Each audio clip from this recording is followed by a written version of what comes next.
moment every fan waits for. The countdown's over. The road to kickoff has begun. Play is here to stay. I'm not going to name names, Kevin. From win totals to player props, from division races to MVP debates, we've got eyes on every camp and data feeding 24/7, breaking down every angle across the league. Every pick, every edge, every line that matters. SportsGrid. Your road to kickoff starts now. Answer is this. 12-team, 3 wide receiver, you take Jamar Chase. In a 10-team league, though, where you have only 2 wide receivers to start, it's an interesting supply and demand situation with a roster like that. That is where the Bijan number 1 overall maybe comes into play, because you could take Bijan and then turn around. You're still getting 2 number 1 wide receivers in a 10-team league draft. Fantasy Sports Today. Only on SportsGrid. In extras, knocked out the Reds 6-5. This team doesn't lose. And the only thing I want to say, Tom, is I just hope they can continue this. Now, what does that mean? 40 games in a row? Of course we know it's not going to be the case. They are peaking right now. We've seen so many times. Baseball's a long season. Boy, if the Brewers are playing this baseball on September the 28th, watch out. But they are sensational right now. Pro Baseball Today. Only on SportsGrid.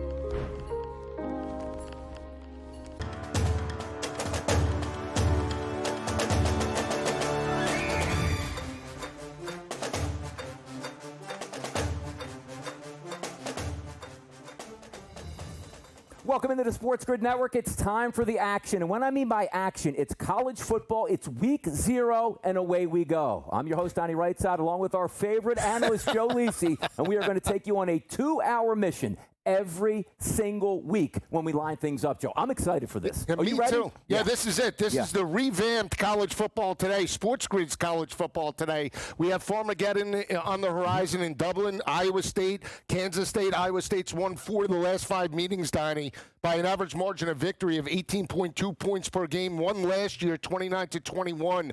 We'll see how it plays out in a couple hours. Joe, what do you want from this show this year? You tell me what you want from this show.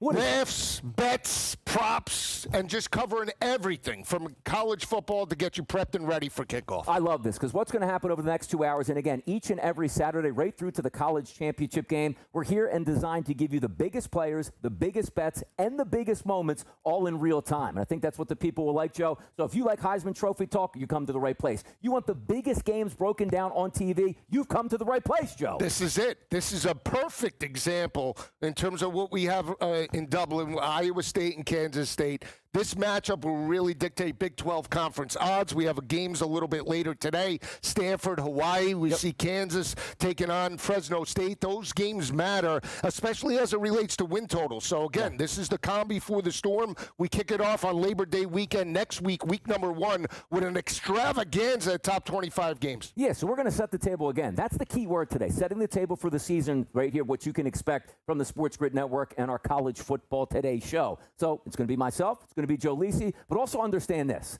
We're going to get after this. There is a game in Dublin. I want to ask Joe Lisi this question because, for me, we hear talk about, the Super Bowl might go overseas. It's now seeming like week 0, we will have a game in Dublin. How do you feel about the Dublin experience? Do you wish this game was on a home campus or not? Absolutely. I can't stand. I can't stand college football games being played on overseas or in soccer type of environments. I understand it to get more eyes on the product. It's great. We saw Notre Dame and Navy square off a couple of years ago. We saw Georgia Tech knock off Florida State. So from that perspective, we've seen upsets. And this is a Big 12 conference game. But at the end of the day, I still want to see these teams play in Manhattan, play in Ames. Those are what makes college football second to none to the NFL. You see the graphic right there on the screen. Iowa State taking on Kansas State here. It is in Dublin. That line opened up, Joe, at many outlets at 3.5. FanDuel is still listing at 3.5, but the rest of the card has dropped to 3s even. A total, no surprise, on the rise. 49.5 it started out, Joe. Now we're seeing 52.5 in the marketplace. How about that? That's interesting because when you think about the last couple of games played in Dublin, they've been trending to the under, right? The Navy-Notre Dame game, I believe it was 40-3. We saw last year 24-21, and we saw this number open up at 49.5, now up 3 points in terms of premium. We have two good quarterbacks, Avery Johnson for Kansas State. We also see Rocco Becht. The matchup for me, Donnie, when you look at Iowa State attacking Kansas State, it's got to be Rocco Becht in the passing attack. No Higgins, Jaden Higgins, and Noel that moved on to the NFL. Can that inexperienced wide receiver core step up and challenge the secondary in Kansas State that allowed 224 passing yards per game to opposing quarterbacks?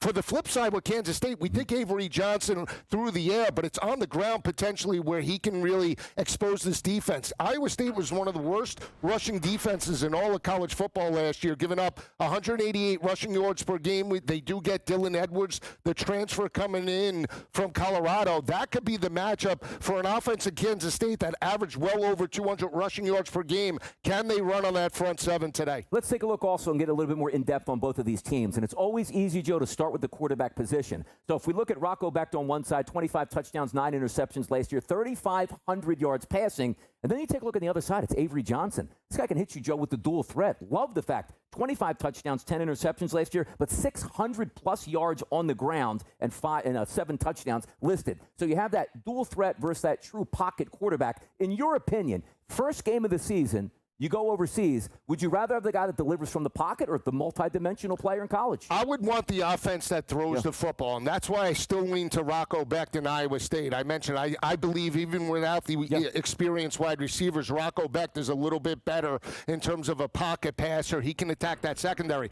Two causes of concern for me, Donnie, for Kansas State. They weren't a very good road team last year, 4-3 on the road or on a neutral field site. They lost those 3 games by an average margin of defeat of around 14 points per game. And Iowa State secondary last year, they bring back 5 starters, right? Yeah. They held opposing quarterbacks to 52% completion percentage and only gave up 165 passing yards per game. They forced offenses to work down the field methodically, and that could be the matchup of why I actually lean Iowa State in this ballgame. I always like to look at the offensive line as well. Now, also, in this new day and age of college football, we no longer, Joe, have the luxury of, hey, this guy's been in the program 4 and 5 years. These guys are trading teams left and right. But as I look, 4 to 5 offensive line starters back for Iowa State, a quarterback that's been in that system, that should certainly play well. But also, when you're going down and saying, like, what do we do well? There are some intricacies here with Kansas State that I want to talk to you about. Always known in the Little Apple, we're going to run the football, we're going to run the football, we're going to do it some more. Matt Wells comes in now as the true offensive coordinator by himself. We're supposed to see maybe an open version of that offense. We getting that today? I don't know. Not in game number 1. I think it's a feeling out process. Okay. You really have to go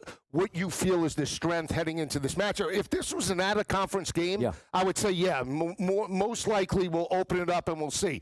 But because it's a conference game and both of these teams want to get a head start in getting that first victory, it's very important. Could be a feeling out process in the first half. I still think we'll get points in this matchup. But again, first half we might maybe lean to an under for the total. Now, here's what I want to talk to you about as well. You know what I get upset about this? Like, you can NFL going overseas, college football going overseas. For some reason, soccer pitches that are grass don't translate, and it's very slippery out here. And it's a good question because we even saw the game last year in the NFL opening up Philadelphia Eagles and the Green Bay Packers in Brazil. Slippery, ice skating rink, oh my goodness, the team that doesn't slip is going to win. Do you see that as a possible factor today? Because it's never sunny in Ireland. It's never 85 degrees. 69 degrees today, cloud cover. What are we seeing from the field or any expectations that maybe it's not so good? Well, you just saw it when we came on, right? The players looks like a terrible field type of environment. And if you're not used to that and bringing in the proper footwear, we've seen it time and time again on the college level. These kids and teams aren't prepared like they are in the NFL. And we saw that game play out in Brazil just at the start of the the regular season. So footing can be an issue. But again, new stadium, the acoustics, how does that affect the audibles for both of these quarterbacks? You know, they don't play in huge stadiums, 100, 110,000. So this is going to be a huge audience in week number 1. And both teams and offenses need to be prepared. But you go to the team and the coach that you feel is best in this type of situation. And that's why I lean to Iowa State and Matt Campbell. Yeah, Matt Campbell versus Chris Kleiman today. Also taking a look at some of the statistics last year that Joe was bringing up. Like, no surprise, like Iowa State, really good pass defense. Number 1 in the country, I believe, against the pass. Then you take a look at Kansas State, who wants to open things up more, but they're always known, Joe, for running the football on the ground. Last year, 11th best in the country in rushing offense. This team can get after it. Giddens is gone. That's going to hurt. But Edwards in the backfield, and again with Avery Johnson, who I do think can make things happen. There's a couple bets we're going to go over in just a little bit, Joe. But I got to tell you, it's opening week. Quarterback's out there. You know he's got the legs on him. We know you want to press that in, Joe. Maybe a rushing touchdown for the quarterback. Maybe the quarterback going 50-plus rushing yards today. How about it? Well, we know in college, sacks count towards the rushing total, so that's a cause of concern. So, but here's the thing. If we're looking both quarterbacks, Avery Johnson and Rocco Beck. Rocco Beck is a pocket passer. Iowa State only had 16 sacks last year. So maybe we lean to Avery Johnson in the rushing attack. I like Dylan Edwards. I think he can get into 80, 90 potentially yards if you believe in the offensive line, the physicality for Kansas State, and you believe that they can get close to their average. Then you take Dylan Edwards on the ground and maybe an opportunity for him to hit pay dirt. So much good stuff here, and this is what we're going to do again all season long. The biggest games of the day, which this one is over in Dublin, a top 25 battle, which is instrumental on not who's making a bowl game, who could win this conference and who can actually make the college football playoff, Joe. So we got some big things to talk about. Also want to talk about coming up after the break, the steam hitting this game on the total. We love betting overs, but there is a reason why this number is going from 50.5 up to 51.5 and 52.5 in the sports landscape. It's SportsGrid's College Football Today. It's Joe Lisi. It's Donnie Rightside. Make sure you come back after the break. The fun is only beginning. Enter into the magical world of McLuck.com, where even the smallest of spins can win real cash prizes. Adventure into over 1,000 of the best Vegas-style slot games. So what are you waiting for? Unlock your free welcome offer today. Join the fun where winners play and players win.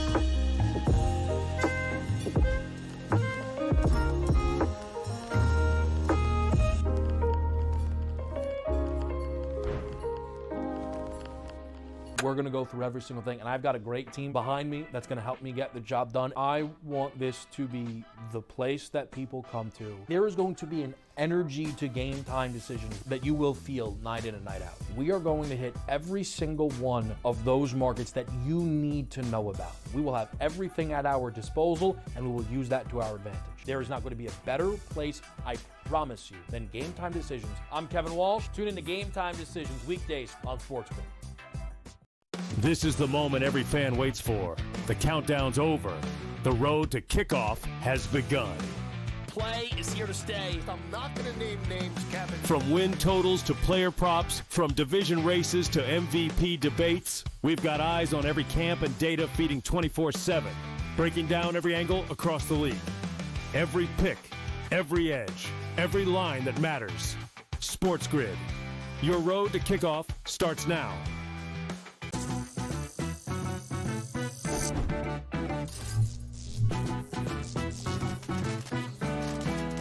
Did you know sportsbooks tend to draw up tighter bet lines for events that get even more bettors, like championship games or major matchups? My tip, try betting on less popular sports. You might have a better shot at beating those odds. Now, go get lucky. See you in Las Vegas. Let's get lucky.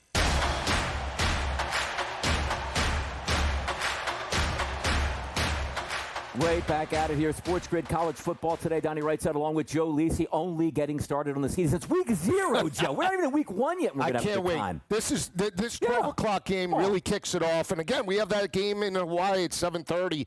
Can't wait to see how that plays out. We'll break it down a little bit later. Steam, and more steam. This one I want to focus on, too, because we're handicappers. That's a big part of the show, Joe. Everybody does like overs. That doesn't necessarily mean that the companies that are providing the lines are going to be like, oh, we'll just move it up higher if they bet it. There's a reason why things move higher. 50.5, Joe, when we came into the studio. 52.5 showing up. What would the reason be? Just pushing that higher, or people are watching going, hey, you know what? We might get a little bit more offense than we actually would think. I think the perception of Big 12 teams as well is that defensively they're not as sound as some other conferences. We saw the ACC with Georgia Tech and Florida State, 2 defensive-minded teams at least entering the season in game number 1, and we saw more of a feeling out process. Any time that you have a conference game, and we saw Nebraska and Northwestern kick off not too long ago, they have trended to the under. So those were 2 conference games played overseas, and they both went to the under. Now maybe, the contradiction or the contrarian type of view in this matchup, especially when you have above average competent quarterback play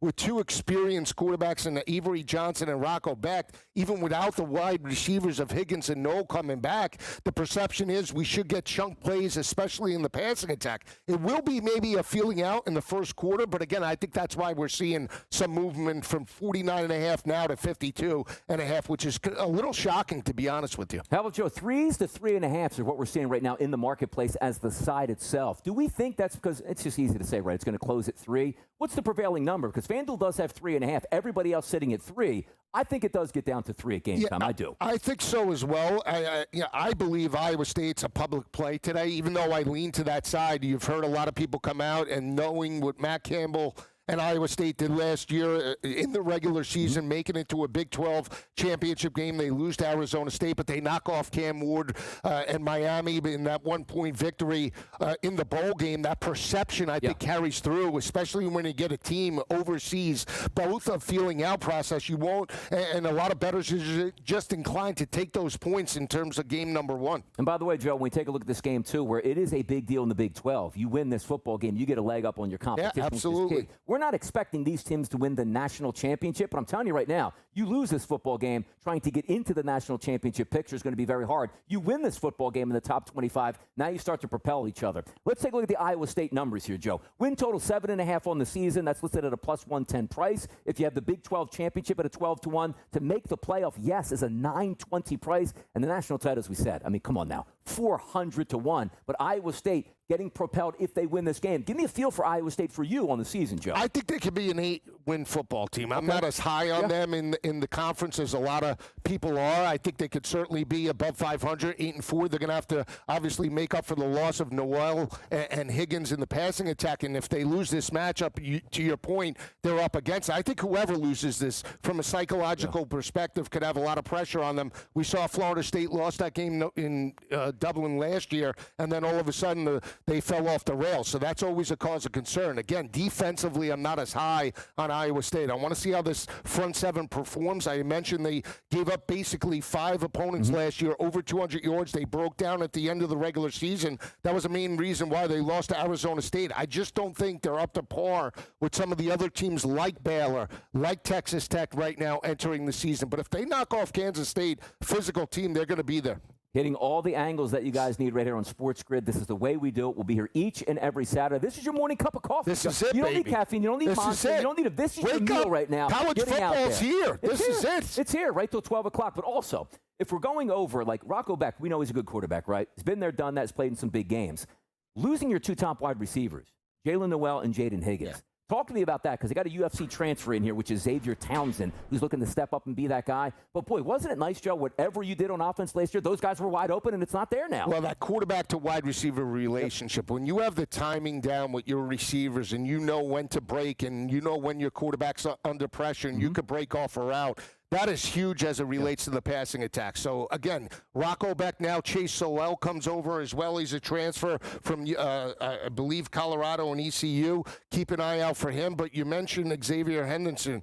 He could be a big play wide receiver, the size, the body, but again, the speed to take the top off the defense. I want to see how Matt Campbell attacks this because they do have an above-average running back in Chase Hansen. Can he rush for 100 yards in this matchup? He averaged well over 4 yards per carry. They have to stay in manageable third down situations for Iowa State to cover this line and, more importantly, win this game outright. Let's talk about EMAL, Joe. You know what EMAL is? You ever hear EMAL? No. Every man a Wildcat, Joe. Come on now. Kansas State Wild. I can't believe you didn't know that. No, I didn't. Mr. College Football, That's EMAL. it. No. I'm going to get you a T-shirt that says EMAL. If you were talking Ibis, I figured I'd kick you up, with Ibis. Now, also, it was getting a little bit interesting where you said, like, that quarterback-wide receiver combination. Mm-hmm. Like, right here, man. You got to go with the quarterback. He's ready. You want that football ready to go. Let's look at Kansas State, though. The Little Apple in action. They're the favorites today, right? So we take a look at their outlook. Win total 8.5. Big 12 championship, 5-1 price. To make the playoffs, Joe, plus 370, which will improve today if they win this football game. National title, way less than what we were talking about in Iowa State. Give me a Kansas State outlook on this season, Joe. Again, they struggled on the road, and that is always a cause of concern when you don't step up against better competition. Like they got boat raced by BYU. They should have lost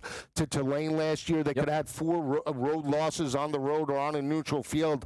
I can't buy into a team like that. Big picture. Can they be an 8 or a 9-win football team? Certainly with the mobility and versatility of Avery Johnson. And they're a run-heavy offense, right? They rushed for over 200 yards in 8 games last year. They were 7-1 in those contests and won by an average margin of victory of 12 points per game. That's why I say the matchup of Avery Johnson, Dylan Edwards on the ground going up against Iowa State's front seven that potentially could be a little suspect. That will make or break whether I believe Kansas State wins and covers this line. We got a little bit left in this segment, Joe, but big picture in the Big 12, I think it is important because the favorites right now listed are Kansas State at a 5-1 price, followed closely by Arizona State and also Utah. So answer me this question. Is Kansas State really the lead dog in this conference for you? No, I think there's 2 other teams that potentially can make some noise. Arizona State brings 7 starters back on that defense that only allowed 112 rushing yards per game. We know Cam Scatterbo led that offense, but Sam Levitt returns there plus 550 to potentially win the conference. And I like Baylor and Sawyer Robertson. Out of conference is going to be very difficult. They start with Auburn, but again, we're talking about a team that won 6 games down the stretch last year by an average margin of victory of 14.8 points per game. They knock off Auburn week number 1. I know it's not a conference game, but they can cruise through the Big 12 schedule. Isn't that the way you set up that first game right now? It's big time, people. We have so many more graphics to get through and so many more prop bets to go over, but also understand this. It might not even be the best game of the day that we're going to take a look at, Joe. Hawaii's got some action today, people, taking on Stanford. Stanford in the ACC? It still doesn't sound right at this point, but you know what does sound right? SportsGrid College Football today on the SportsGrid Network every Saturday. Come on back, people. Let's go.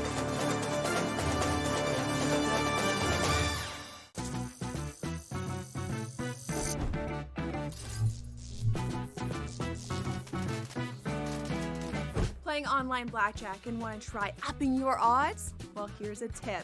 Cheat cards tell you statistics for whether you hit or stand on every move.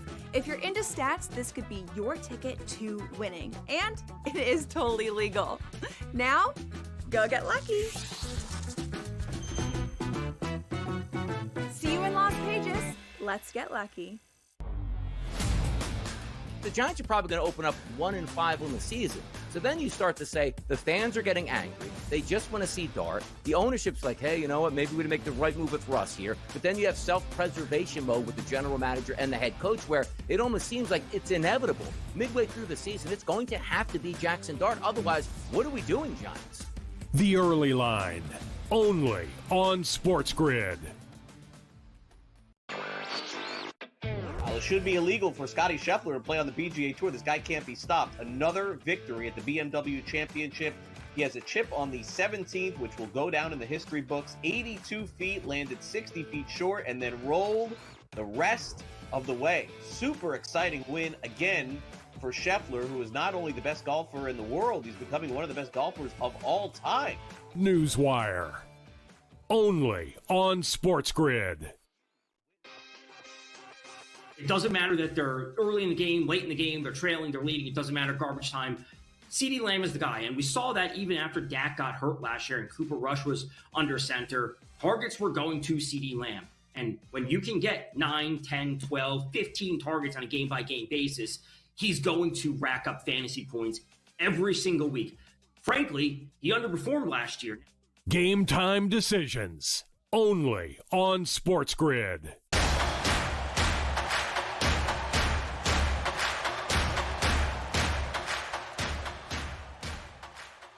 Right back at it here. The fun is only beginning. Why? Because we're going out to the Big Island, Joe. By the way, have you ever been to the Big Island, Joe? No, never. I was supposed to you go years ago. No. Why not? No, I'm not. It's an 8-hour flight. And I'm done on toast over 4.5 hours. San Francisco, California. It is right though, because you got to travel from the East Coast. You got to go to San Francisco, wait a day, then you got to fly out to Hawaii. But by the way, did you know back in the day, at least at UB, kids would want to go to Hawaii and be like, you know what? Let me just get out there and take a look at the campus. Maybe I like it or not. June Jones wouldn't let you fly out there. June Jones. Committed, Joe. It was that Ashley LeVay days. Give me some old timers. We got Timmy Chang. Yeah. What were some of the good wide receivers they had outside of Ashley LeVay? Do we remember any of them? I'm trying to think. Back in the day, who went to Atlanta? I remember. Here's the one game I remember. They played, I believe, Houston in the Aloha Bowl years ago. That game was in the 70s. By the way, always on your Christmas Eve television was Hawaii playing in the was it the Sheridan Hawaii Bowl? Who was the sponsor of that thing? Sheridan. Back in the day, it was like a couple of those. I'll say this: they got crushed when they played Georgia. in the Sugar Bowl. We're ready to step up to the challenge. Smashed with Colt Brennan. Yeah, Colt Brennan. Let's get back to Hawaii here. Let's set the table for this game, Joe. 3-11, 3-12 on the rotation. That is Stanford. That is Hawaii. 2.5-point number. Stanford's not the favorite in this game, Joe. It's Hawaii. They're on their homeland. They're ready to roll today. They are. Hawaii last year, they won 5 games. They were 4-3 at home, but they lost some very close games. They lost by 2 points to UNLV. They lost week number 1 to UCLA, 16-13. Lost by only 21 to Boise. And I know you say, wow, 21, they got smacked around. Not really. Boise was a very physical team, and you look at this team overall. They got a redshirt freshman, Micah Alahado. They want to throw it. We know about their ability to stretch defenses over the top. They average well over 250 passing yards per game. Micah Alahado can actually fling the football. And again, I think Timmy Chang is playing a little bit with house money. Frank Reich, interim head coach, coming over. Stanford had problems on the road last year, and they had one of the worst secondaries in all of college football. Stanford allowed 280 passing yards per game. They allowed opposing quarterbacks to complete 66% of their passes. They allowed 4 opponents to throw for over 300. They were 1-3 in those games and lost those games by an average margin of defeat of 13.3 points per game. Stanford, to me, has no identity with an interim head coach. I think it's Hawaii in the over tonight. By the way, we saw Alihado come onto the sports landscape last year and absolutely torch you, Joe. If nobody's ever watched this kid play, he looks like Tua Tagovailoa. Short in stature, left-handed quarterback, whipping it all over the field. Look at the statistics. 469 yards and 5 touchdowns in that last start. Here's what I like, too. Because if you're Timmy Chang, you're going to open this up. We remember Timmy Chang at Hawaii. If you can get that run and shoot going, Joe, they went out in the transfer portal, got Harris, White, and Ware of Stanford, Kentucky, and Arizona State here to beef up that wide receiving core. There's no reason to believe, this isn't the David Shaw Stanford's play great defense, run the football, and Toby Gerhardt and run CMC. This is a team that's a shell of its former self, Joe. Talk to me about that offense for Hawaii, just being able to get after Stanford. Yeah, again, can they run the football? Because if they can run a little bit, just a little. They average 97 rushing yards per game, one of the worst rushing offenses in the nation. They average well under 3.5 yards per carry. But when we talk about offenses spreading a defense, having success throwing the football, that opens up running lanes for, the running back. So I think they can have success. It all hinges on Micah Alahado, his number today. It opened actually at 291, I saw, right? 291 and a half. He's down to 283 and a half across multiple books. So, again, I think he can get to 300, but then that'll open up the rushing attack, I believe, for Hawaii running backs, and potentially maybe they could blow through their number today. So that's what I'm looking at for Stanford. You mentioned David Shaw. You mentioned the identity that they had with Love and Christian McCaffrey for years. They only averaged 132 rushing yards per game last year. They only averaged 191 passing yards per game. They get an Oregon transfer in Bengal Branson that comes in. Very limited action, 4 touchdowns, 4 interceptions, 60% completion percentage. But again, new scheme. Frank Reich couldn't coach up young talent in Indianapolis. Yes, he could. He's going to. No, he couldn't. Come on, bad head coach. One of the best bad coaches we've head ever coach. seen. Bad. One of the best. Tremendous. Absolutely. But let's take a look at this, Joe. Gulbranson comes in. For the last 2 weeks, I've been doing my notes on Stanford going It's going to be Elijah Brown, 4-star quarterback. What happened there? I think you go with experience. I think you go with experience, especially for this team. They're they're like one thread from falling apart at the seams, right? Their identity of running the football, playing sound defense, and winning the turnover battle is thrown out the window back in 2016 when they challenged for a Rose Bowl championship. Outside of that, they need to get back to basics. We saw them go on the island a couple of years ago with Ashton Daniels, their quarterback that's now at Auburn. They won that matchup, but that was with Troy Taylor, not Frank Reich. Yeah, we're going to hit this game from a couple more angles for the rest of the show. A lot of prop bets, a lot of fun in this one, but it is interesting to see that the veteran transfer gets the start over the young 4-star recruit, something to certainly keep an eye on this one. But I got a hint here, because if Hawaii's going to move up and down this field as anticipated, we're not saying that he's going to throw for 569 yards and 4 touchdowns, but somebody has to answer back, Joe. And if Frank Wright is an offensive coordinator in the NFL where he cut his teeth, he was a quarterback. I think he's got this quarterback coached up. Could we see some overs, people, in this game? Kansas coming up next. Not Kansas State. Kansas next, right here on the show.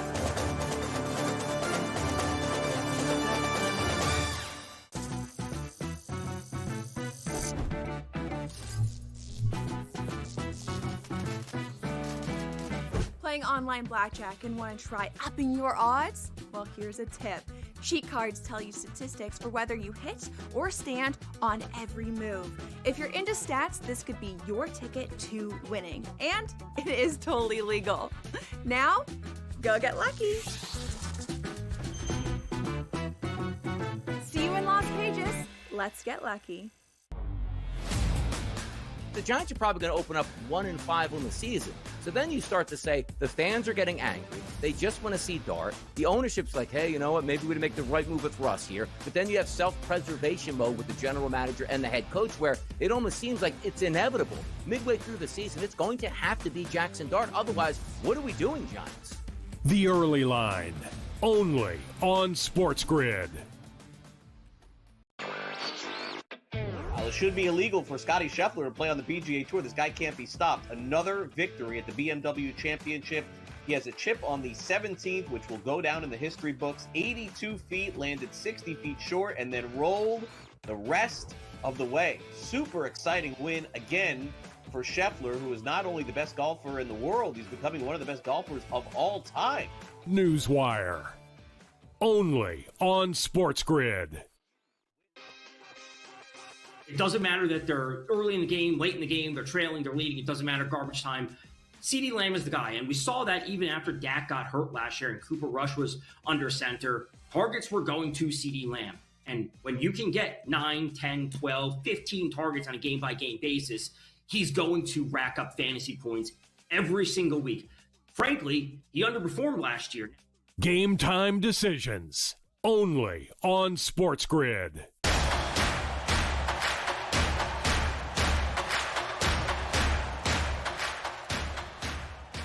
SportsGrid College Football today. It's Saturday, week 0, people. Donnie Wrights along with Joe Lisi. Take a look at us right here. Look, I got a nice blue shirt on right now. Joe's got a green shirt. We're ready to go.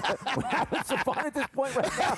Rocking and rolling, trying to make some money. But, Joe, there's a lot of games today we have to get to. It's crazy. Like, we could spend, 2 hours talking about one or two games, but the people got to know about more stuff in the atmosphere, Joe. Kansas is out here today. Come on. When we broke down the Big 12 teams, right, they're a team that potentially, if they do have a quick start this year with Lance Leipold, they can make some noise. Everybody was high on them from the gambling perspective last year as being that dark horse sleeper. Jalen Daniels was supposed to be that, not Jaden Daniels, Jalen Daniels was supposed to be that Heisman Trophy frontrunner from the conference. Got hurt, never really stepped up, and this team was one of the hottest teams at the end of the regular season, really knocked around Colorado and Shedeur Sanders. They were 4-2 at home last year, won those games by an average margin of victory of 17.6 points per game. They're laying 13.5 points against Fresno State. Fresno State last year had problems on the road. They only won 2 games on the road, lost 5, and that's a cause of concern heading into this matchup with a new head coach, Matt Entz, that was the defensive head coach for USC defensive assistant head coach. Does he do anything? Do they do anything, defense assistant head coaches? Yeah, no. These titles that we give all these coaches, but it's amazing. New scheme, new system, very good in run support, Fresno State, but keep an eye out for Daniels, not just through the air. He could blow through his rushing total today. Set on the table for this game going to take place at 6:30 p.m. Eastern tonight, 3:09, 3:10 on the rotation, Fresno State and Kansas. You're right, Joe, 13.5 was that opening number. Some outlets now, Joe, 14s are starting to pop up right now. A total that was 51.5. Some at 49.5, some at 50.5, so we're not sure what we're going to get out of there. The one thing we do know with Kansas, love their head coach. Lance Leipold is a very good coach. But how about this, Joe? Only 2 offensive line starters back this year, 3 starters back on defense. Devin Neal was your all-world running back. He's now gone, but Iowa transfer that 2 years ago was 6th in the Big Ten in rushing. Had a couple injury situations. He should get the start today for Kansas. Yeah, so when we talk about what I like in this matchup, I lean to Kansas because, again, I don't think they can afford to start slow. You have a new head coach, new scheme. I always like that, right? Especially with only 5 starters coming back on the defensive side of the ball. That could be a cause of concern for Fresno State. But if the offensive line, to your point, 2 starters there, if they break down, that means Jalen Daniels can break contain. And I understand sacks are always part of the equation when we talk rush yards, but his number's 37.5 today. He averaged 4.7 yards per carry, rushed for over 400 yards, and that was in limited action. So, again, I like Jalen Daniels on the ground. Hinshaw, the running back that you mentioned as well, could step up today. But, again, I think it's Jalen Daniels to hit pay dirt and get over his rushing total. I altered him as high as 50-plus today on He's been around the FanDuel. block, Joe. 2024, 171 completions, 300 attempts, a 57% completion rating, and also 14 touchdowns. But they threw in 12 interceptions there. But if we are looking at the other quarterback on the opposite side, it's E.J. Warner. I don't know who that is. He's actually, Joe, been around the block. And also, his last 3 years, 2022, 2023, and 2024, 439 attempts, 445 attempts, and 443 attempts. Experience. This isn't a guy coming like, hey, I'm a fifth-year senior. It's going to be my first start. He's been around the block. You take the good, the bad, and the ugly, right? He completed over 60% of his passes, well over 5,000 yards over the last couple of seasons, 40 touchdowns, but 25 interceptions.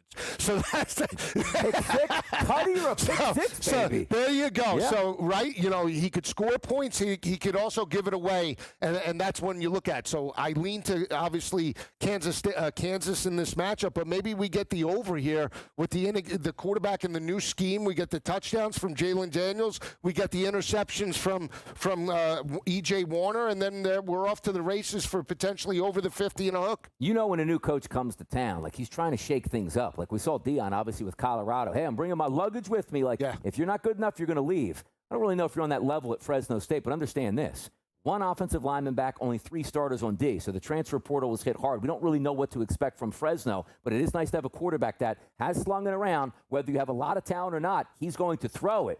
Maybe, Joe, around 200 yards passing for EJ? Come on now. I saw his number was 189.5. So now you look at last year, and you look at Fresno State, 248 passing yards per game. They only averaged 3.3 yards per carry and 98 rushing yards per game. But again, new scheme, new head coach, especially a defensive-minded head coach. They want to preach, just like Leipold, right? Physicality in the offense and defensive line. So maybe the rushing attack is a little bit above average. Personally, if I was betting the props on Fresno, and I haven't done it yet, I've only leaned to Kansas because I think they're going to win this matchup.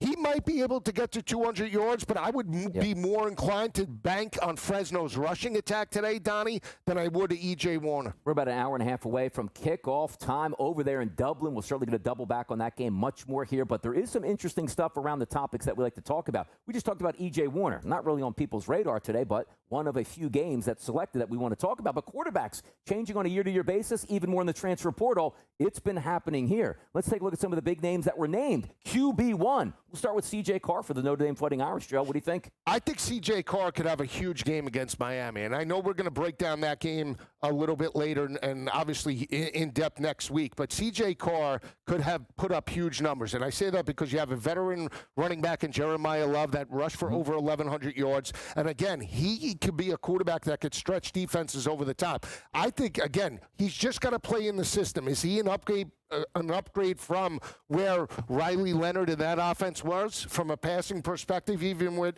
Angeli? I think he could be. And again, the unknown from C.J. Carr in week number 1 could be a huge factor whether they win that game against the Hurricanes. Exactly. Not just coming into the season playing, hey, Miami, Ohio, or playing somebody out of the MAC, which, again, I guess you don't want to play NIU if you're Notre Dame right out of the gate here, having some struggles with them over the past couple years. But if we are looking at Ohio State, one of the toughest shoes to fill, Joe, is not going to Ohio State and being the starting quarterback, which is tough enough.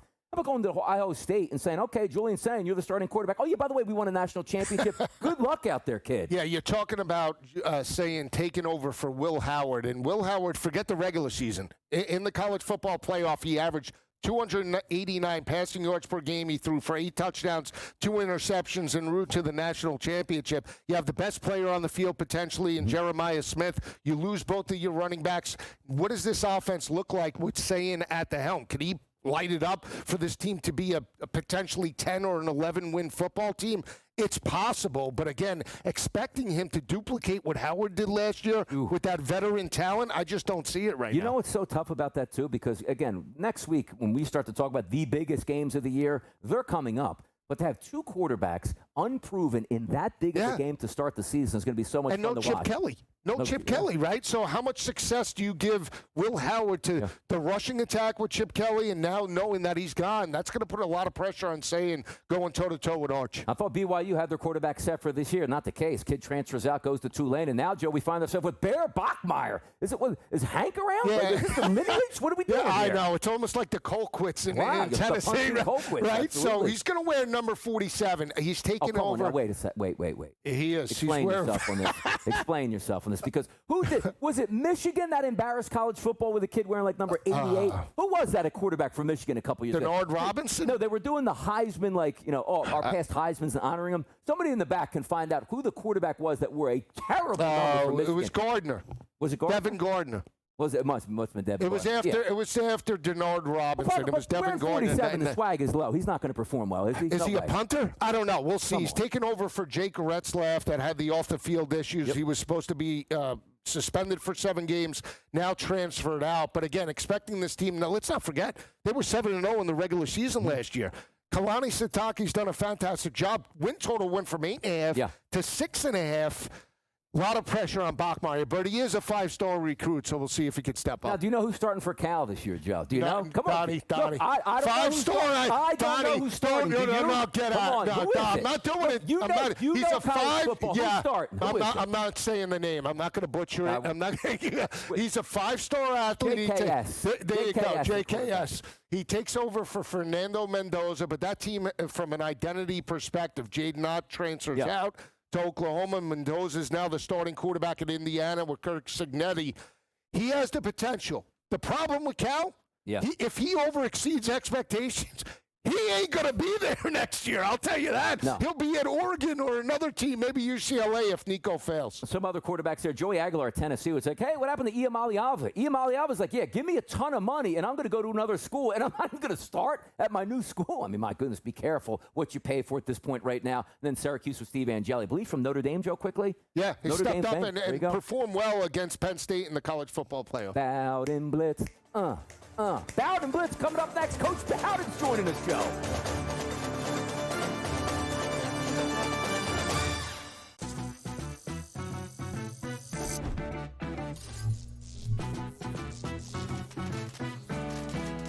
Playing online blackjack and want to try upping your odds? Well, here's a tip.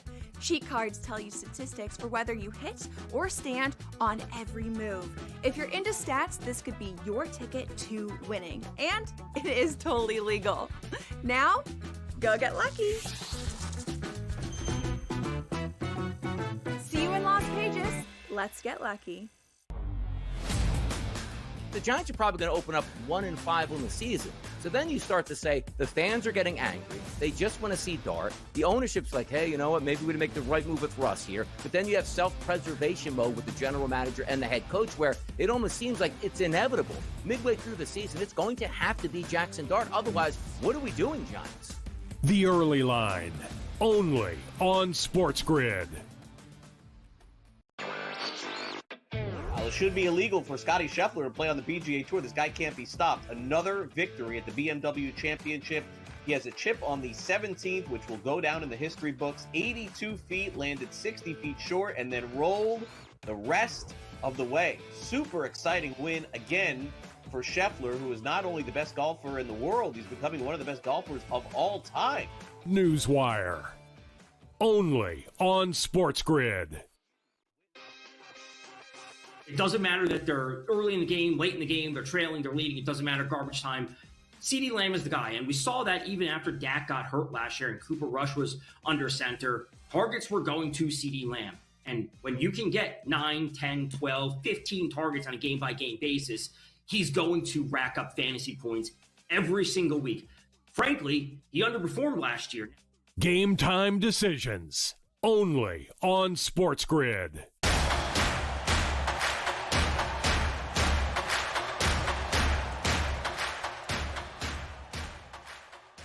SportsGrid College Football today. Donnie writes out along with Joe Lisi as we wait for Coach Bowden to join us. We're going to get a lot of good information from Coach, no doubt about it. But, Joe, we were talking quarterbacks and more of a broad picture. You come into the season, you usually want that guy that's been there 2 and 3 years. Yeah. Starting a quarterback that doesn't have a lot of time under center in high-leverage pressure situations, even from a betting angle. How do you feel about that? Well, that's why when you look at Sayin and you look at Ohio State and we talk about no offensive coordinator, both running backs in the NFL, that's a huge cause of concern to duplicate 11 wins. So, I mean, he only completed 41% of his passes. I understand Jeremiah Smith is there, but Noah Buka, what does this offense look like, especially when you're coming out facing the top team in the nation in Texas that had one of the best secondaries in all of college football last year? So that is a cause of concern. I lean to under for Ohio State this year. They might be 10-2, but that premium of 10.5 wins is huge. And then the other quarterback, and I know he was on the screen as well, was Ty Simpson from Alabama. Yes. So you look at Ty Simpson, you go, okay, the kid's got experience. He completed 56% of his passes. He got his feet wet backing up Jalen Milroe. He rushed 8 times. By the way, Joe, correct me if I'm wrong on this. Did he serve as the backup quarterback in the rainstorm game at South Florida where Saban He was in there, yeah. He was there when Buckner got the start, and they struggled as a 32.5-point road favorite against USF. They were down at the half in that matchup. But you look at Ty Simpson, 8 carries, 55 yards and a tutty. You go, great. Oh, the kid's mobile. Is he going to duplicate Milroe? Where's the other guy? Where is he? 20 rushing touchdowns. But look at the 2 games, Donnie. 2 games in particular where Jalen Milroe single-handedly won them. Yeah. He crushed Georgia on the ground first half. He crushed LSU for 4 touchdowns and 150 yards. Are you going to get that type of productivity at a Ty Simpson where you say they're going to be an 11-win? Everybody loves Alabama, and I understand that Kalen DeBoer potentially in year number 2, but he's not Jalen Milroe. I just don't see it. So, again, he might step up. He might lead them to a 9-win season. But I don't think they're going to be an 11-1, 12-0 football team. Now, we left out one of the best pictures that you could possibly have on that screen for a quarterback that transferred out and is going to attend a new university. Whether you drive Lambos, Ferraris, A1A, Beachfront Avenue, Carson Beck. Oh, come on. Where's that Heisman race? Heisman race. Give me. Really? Give me. I tell you this. Next week it's going to get heated on this desk because what's Carson Beck? The good one from the one that had all 5-star recruits from the University of Georgia and the best modern-day coach in Kirby Smart? I mean, come on. Mario Big Chest, as I call him. The U is back, right? The U is back. They don't tackle, they don't block, and they lose every big game that they played down the stretch. Only 2 double-digit winning seasons dating back to 2003. One came last year, the other came in 2017. Mark Richt was there on the cusp as well, and they got smacked around by Kenny Pickett. Don't get me started about Carson Beck. They haven't been the same since Rozier changed the Rozier. They haven't been the same since that pronunciation change at that point here. Carson Beck threw for 186 yards, Donnie, last year against Ole Miss. They lost. No touchdowns, 1 interception. That was beautiful. The game they played against Texas, 175, no touchdowns and 3 interceptions. If it wasn't for Nate Fraser and ETN, Georgia wouldn't have won that game. If you go to ChatGPT and type in who's the best college football quarterback, like Carson Beck just comes right out there. Boom. He's ready. His ex-girlfriend doesn't think too high of him. We'll see. Hey, look, Nate's clear head now. He's ready to concentrate on football. He transferred to you because of the girlfriend. Let me ask you a question on this, though, because we do have hot topics that we always like to get to, and it pertains to this season, because expansion of the college football playoff is always on a lot of people's mind. Expansion for the college football playoff would have helped Miami last year because they couldn't beat Syracuse on the road to end the season. My goodness, here. Your thoughts on college football expansion? I'll answer for you. You love it. No, I don't. Yeah, I hate it. No. I'll answer for you. What do you want? You want 36 teams? Why don't we just put it in everybody? Yes. These games don't matter. Then why are we doing a show today? These games don't matter. 36 teams in the playoffs, so we can break the. Joe, this show is about the biggest games, the biggest players. Yeah, but playoffs are the biggest games. Yeah, but if you have 36 teams involved or 24, no, not Donnie. That means these games are meaningless. Let me understand this, Joe. Division 2, tons of playoff teams. Division 3, tons of playoff teams. FCS, tons of playoff teams. They have 24. Archaic Division 1 football. But that's because there's parity. There's parity. There's parity in the FCS. They're not getting paid. JMU beating the heck out of everybody for years. North Dakota State back in the day. Was it Division 3? Well, Wisconsin Whitewater now is dominating Mount Union. There's no parity. Why do you have 30 teams in Division 3? Whitewater wins every year. Come on. Yeah. You had to bring up the Nick Sirianni, right? Nick Sirianni, Mount Union. Right? Dominant angles there at this point. But I like it because, Joe, it means more meaningful football, but you know me, I cannot stand bowl season. And if you take those teams out of the bowl games with 75,000 transfers and you put them into an actual situation where they play, we all win. We win. But look at last year. I mean, you want to give the U a ticket when they got smacked around by Fran Brown and Syracuse. Come on. They had every opportunity to win. What about Martinez running up and down the field? Yeah, but what about Lane Kiffin? That's also complaining. Put him in. No way. Put him in. Jackson Dart threw two critical interceptions in the swamp. Your quarterback didn't step up, and you want him in the college football playoff. We're just giving out lottery tickets now. Now and stop. By the way, the top, and if we do put it to 24 teams, no Power Fives are even allowed in. You know what I mean? Group of five. So they still call them Group of Five anyway. Who is the Group of Five? Yeah, well, the Group of Five. We have multiple conferences now. I mean, it's incredible. I mean, think about this. Army and Navy are in conferences. The only one, Notre Dame. They're the standalone. By the way, what do you feel about the SEC playing an extra SEC I like game? it. I love that. Beautiful. But wait a second. The SEC for years gets knocked around because they play teams like Mercer and Chattanooga at the end of the regular. They fear nobody. Look at what they're doing this year. They come every year and play the big boys. LSU, Clemson, Texas, Ohio State, Alabama, Florida State. Years Georgia opened with Clemson, and then Oregon and LSU and Les Miles opened with Oregon and smacked them around. Alabama knocked around USC and Wisconsin and Vatech for years. The SEC fears nobody. Stop it. I love the SEC. Put them on. By the way, if we just had an only SEC college football playoff show, it would be absolutely wonderful. How about that out there, SEC backers, at this point? But if I made you commissioner, what is your perfect playoff? What is Joe Lisi's perfect playoff? I'm going to go back to the old school. I would take 4. Oh, see, that. I would take 4. What? Next week's show, SportsGrid College Football with Donnie Rightside and a new host to be named later because we're going back to, why not just go back to mythical national champions where That's Miami it. We'll make it in up. the Orange Bowl Auburn. And somebody plays in the Rose Bowl. Hey, Auburn here. just gave themselves 4 natties. Coach Bowden's a national champion now. 1993, unbeaten here. Was it Patrick Nix? Who was the quarterback? Who was the running back? Do we know running back on that team? Well, James Bostic was there in 1993. I think was Dantley still there? Stacy Dantley? Maybe it was Cadillac Williams and Ronnie Brown. No, stop. That was 2004. That was an unbeaten team too that year? Yeah. Look at that. Unbeaten Auburn Tigers. Look at this. Everybody's unbeaten. We're having fun. It's college football today. SportsGrid version of it. Make sure you come back. We're ready to rock and roll. We'll keep it going.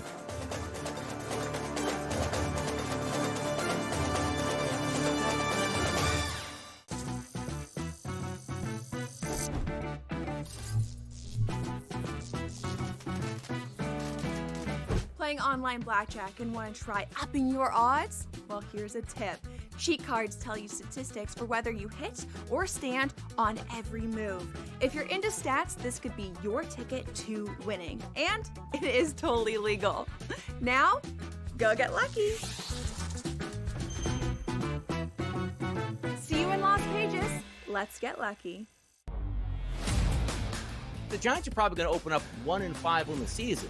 So then you start to say the fans are getting angry. They just want to see Dart. The ownership's like, hey, you know what? Maybe we'd make the right move with Russ here. But then you have self-preservation mode with the general manager and the head coach, where it almost seems like it's inevitable. Midway through the season, it's going to have to be Jackson Dart. Otherwise, what are we doing, Giants?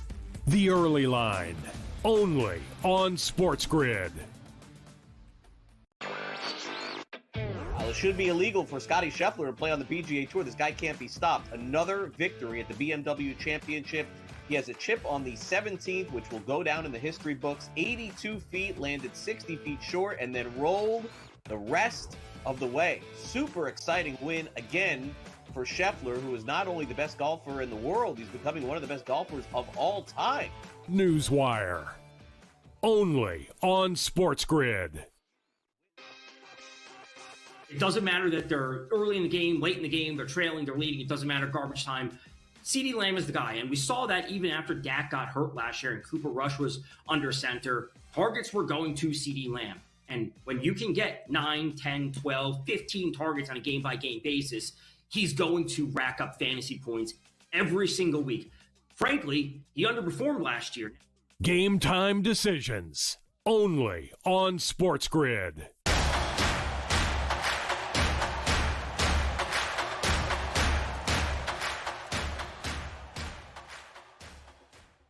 SportsGrid college football today, week 0 action. Boy, oh boy, do we have an action-packed show that we've already been through so far. We will get to biggest prop bets, biggest games. They are certainly on the way here. That's the way we get down. That's the style we have. I'm Donnie Rightside. He's Joe Lisi. And now we welcome in Terry Bowden. You know him across the SportsGrid landscape, the Bowden Blitz with Joe Lisi. Some of the best programming we have in college football. Some might say, Coach Bowden, the first family of football is the Mannings. It's not. It's the Bowden family. Coach Terry, welcome into the show. I am excited to have you today. I'm excited too. Finally got it. I feel like a quarterback that's fumbled in the first snap of the game, but we're on the air. First game, first weekend, and I'm excited. And the Mannings can have NFL. Bowden's skill will work on college football. That's fine. There we go, Coach. Let's get after today. It's weeks here. It's always fun. I love talking to a guy that's been around the block and been there and done that. I want to ask you first. Week 0, week 1 back in the day. How did you get your football team ready to play? More importantly, if you had a quarterback battle, the young upstart, underclassman versus the aging veteran there that can give you the better job, how did you handle those situations, and how did you get your teams ready to play? Well, the biggest thing, you've got to play the guy that gives you the best chance to win. You can't think, well, down the road this and down the road that. Keep the young guy's head in the game. Get him plenty of reps during the season. Make sure he knows that he's one injury or one play away of getting in the game. But make sure that you get your starter ready to play. There's an old saying, if you got more than one quarterback, you don't have a quarterback. Not always true, but a great one always stands out. Coach, when you have a veteran quarterback but inexperienced wide receivers, from a game plan perspective, is there something you could do to get those young wideouts involved in the game plan early?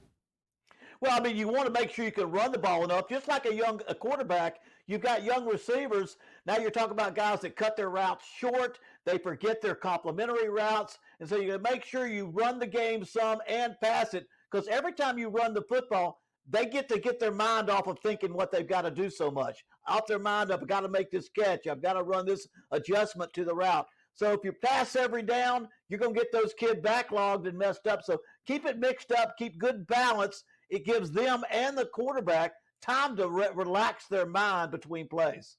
Talking to Coach Terry Bowden right here on SportsGrid's College Football Today. You are a coach. There is a game at noon. It is a top 25 battle. It is a conference battle as well. It's Iowa State and Kansas State. I know if you looked at this game a lot already this week, Coach. Give us some insights on what we can anticipate from this game in Dublin. Well, it's amazing. You've got probably two of the top conference contenders for the championship playing in this first game. It's a huge game.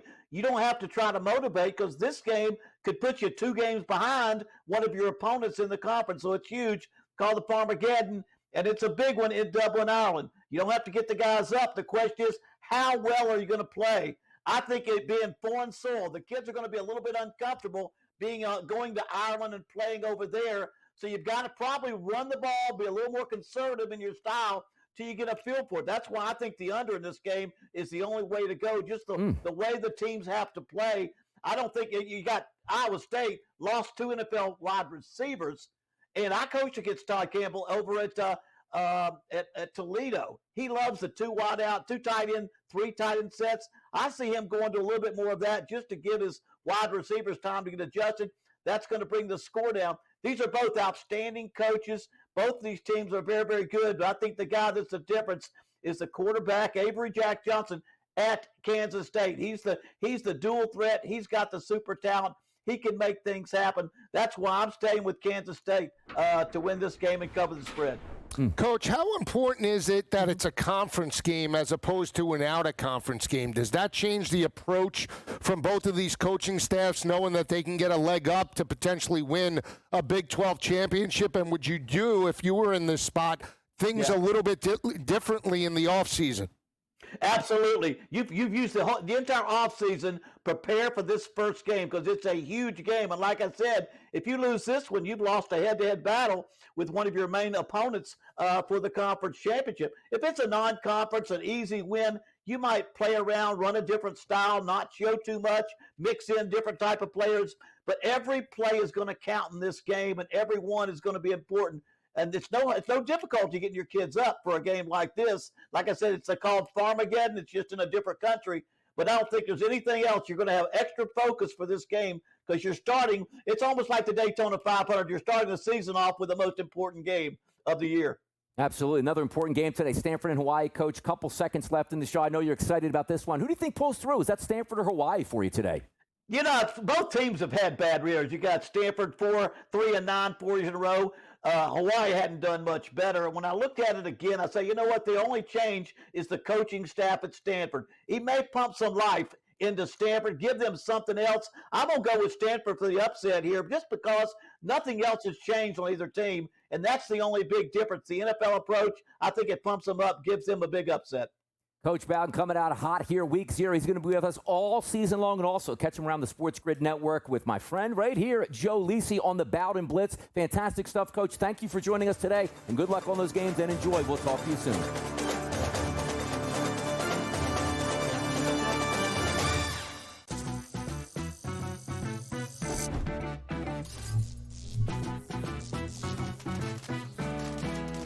Playing online blackjack and want to try upping your odds? Well, here's a tip. Cheat cards tell you statistics for whether you hit or stand on every move. If you're into stats, this could be your ticket to winning. And it is totally legal. Now, go get lucky. See you in Las Vegas. Let's get lucky. The Giants are probably going to open up 1-5 on the season. So then you start to say the fans are getting angry. They just want to see Dart. The ownership's like, hey, you know what? Maybe we make the right move with Russ here. But then you have self-preservation mode with the general manager and the head coach where it almost seems like it's inevitable. Midway through the season, it's going to have to be Jackson Dart. Otherwise, what are we doing, Giants? The Early Line, only on SportsGrid. It should be illegal for Scottie Scheffler to play on the PGA Tour. This guy can't be stopped. Another victory at the BMW Championship. He has a chip on the 17th, which will go down in the history books. 82 feet, landed 60 feet short, and then rolled the rest of the way. Super exciting win again for Scheffler, who is not only the best golfer in the world, he's becoming one of the best golfers of all time. Newswire, only on SportsGrid. It doesn't matter that they're early in the game, late in the game, they're trailing, they're leading. It doesn't matter garbage time. CeeDee Lamb is the guy. And we saw that even after Dak got hurt last year and Cooper Rush was under center. Targets were going to CeeDee Lamb. And when you can get 9, 10, 12, 15 targets on a game-by-game basis, he's going to rack up fantasy points every single week. Frankly, he underperformed last year. Game time decisions, only on SportsGrid.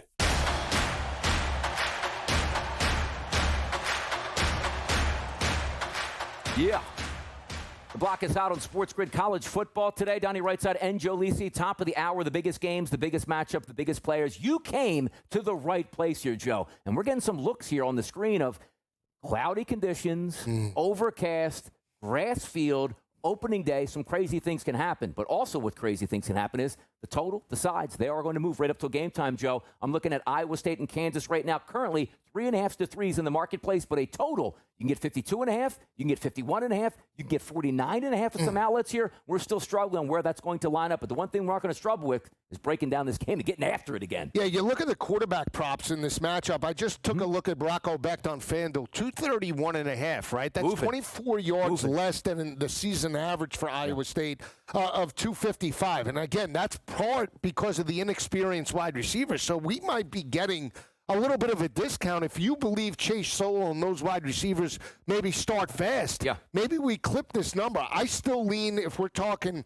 quarterbacks here, passing yards, I like Beck to get through the number. We might get it up to 250, 260, especially if they're trailing in this matchup. I like Iowa State to win the game, but in order to win, they're going to have to throw the football, so that can lead to Rocco Beck's passing number going through 231 and a hook. We've seen him do some good damage, but Joe is right here. When you take a look at a wide receiver position that's a little bit up in the air for the first game, what usually happens in college football, Joe? Top 25 team, they're not playing another top 25 team. Right. They get a cupcake on their schedule. They work the things out. They put some things on film. They work on them in week number 2 because, as the old adage goes, you really improve your football team from week 1 to week 2 more than any other week in the college football season. But if we are looking at Rocco Beck's statistics today, or at least anticipated in the prop market, Joe, let's call it 225.5, 228.5 on the passing number. You look at the passing touchdowns, 1.5. That's a plus 120 price if he throws 2 of those today.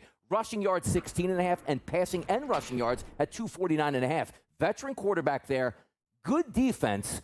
I'm not in love with those statistics. I'm actually looking at the other quarterback, which we'll get to in a few moments. But if you had to take Rocco Becht again, where are you going with his prop bets? I would take it up to 2. I would take a shot, 250, but I would take the touchdowns as well. I'd lean to the over, right? The over is one of my better plays of the day, right? I like the over 49.5. I actually got it last night at 50.5.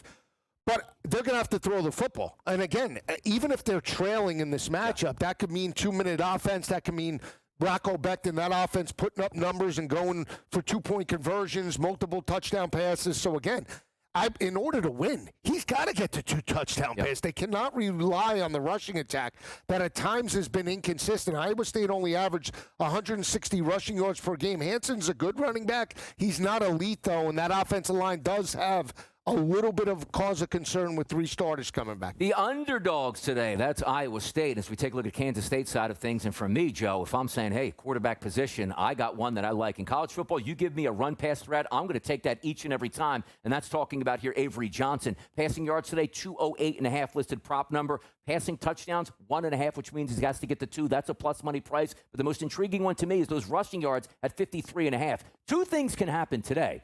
Sometimes if you have a mobile quarterback that can run, and he certainly can do that, if that field is slick at all, that could be a major advantage for him or a disadvantage because he can't make those cuts. That's the interesting part for me, but I'm lining up more on his props than I am Rocco Becht today. It's understandable, right? Avery Johnson at times, last year was a 25-1 shot to win the Heisman Trophy because of his mobility, can take games over. The problem is I believe, again, you want to take away their best player, which is Avery Johnson. So if I'm Iowa State and I know I have problems stopping the run, I want to make sure that Avery Johnson, from a contained perspective, doesn't get on the edge.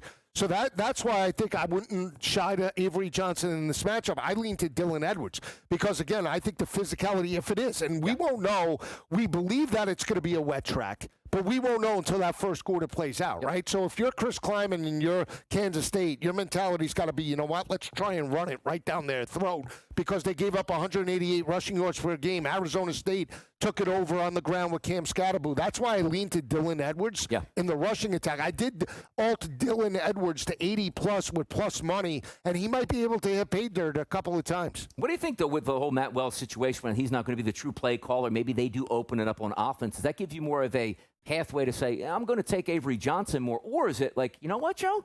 The offense might be able to open up, which helps the running game, so it's not 8- and 9-man boxes. Here's the way I'm going to play it. I want to see how this offense looks once we start, right? So I'm banking they're going to go status quo, running the football, and then we'll see how Wells adjusts in game, right? If they're trailing or I don't like what we see, and all of a sudden we get the wide receiver props down 10, 15 yards, I'm willing to jump in on all the wide receivers in that type of situation. Now, again, if we're looking, Kansas State, you got to believe Kansas State, wants to get the football to the leading wide receiver, right? But the problem is if you're Iowa State and you're only giving up 165 passing yards per game and you have 2 starters coming back, you're taking away that number 1 option. Yeah. Right? So it's got to be all secondary options for me for Kansas State in the receiving game. For Iowa State, I'll take a shot on Sol to step up and make some noise. Running back props today. Carson Hansen on one side, Dylan Edwards the other. Joe, I already know you like Dylan Edwards in this spot here, but Carson Hansen put up some good statistics. 750-plus yards last year, 13 touchdowns. Might he factor in? And let's have some fun, Joe, talking about that touchdown market. Because for me, I got Avery Johnson, plus 100 for a touchdown. 3, 4, 5-yard line. Put that football in the breadbasket, take it back out, round the corner, and score a touchdown. Give me some touchdown props I like in this game. I like Hansen for touchdowns. I really do. He might not get the yards, Donnie. He averaged 4.9 yards per carry, 13 rushing touchdowns. But again, that's where you go to in that matchup. For me, I always like in these big games, I like to go off menu. So Rocco Becht to score a touchdown. Oh, boy. Quarterback sneak? What's he doing? How's he doing? Well, that's what I'm saying. When we talk about quarterbacks and we talk about winnable games, especially when you're inside the 5-yard line, you scramble out, the quarterbacks can make some noise, and they have great value to hit pay dirt. And if you like Avery Johnson and you believe that he's going to hit pay dirt once, I would take a shot with twice, because if he has success on the ground, there's been a number of games last year where Avery Johnson scored multiple touchdowns. Now, we take a look, too, at the total in this game, which has been the move all morning. The 49.5 at the opening number, they're gone. A little bit of steam today. We'll see where it settles in. FanDuel 52.5, DraftKings 51.5, BetMGM 51.5. We're going to be in that range. But also understand this.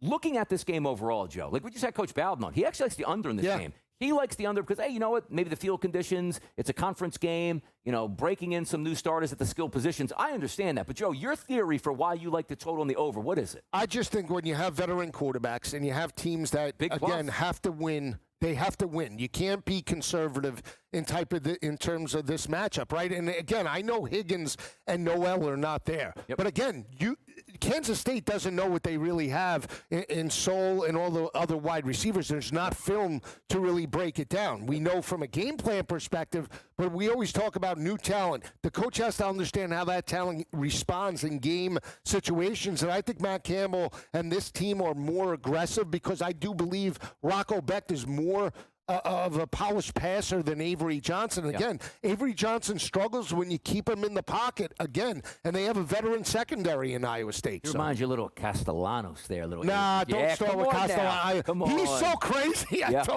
I told everybody Castellanos is so crazy. I might have to take the 13.5 next week. There you go. By the way, but again, keeping it back in this game, too, what do we feel that the game flow is? Because you know with the total, like you want 14 points first quarter right off the bat. I want 20 points first. Is this one of those where you slow play into the game and they really pick up in the second half? No. Again, we know about the clock in college football. It doesn't stop on first downs. That was evident early last year. I'm just going contrarian because we've seen these games trend to the under, and I know the trend is your friend.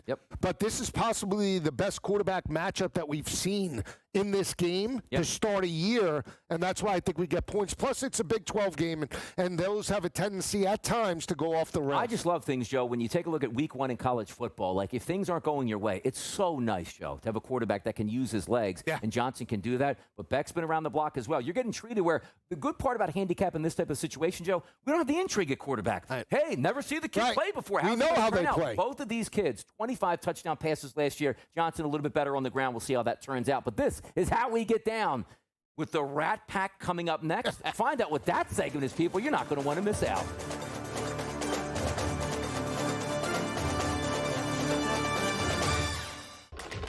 Enter into the magical world of McLuck.com, where even the smallest of spins can win real cash prizes.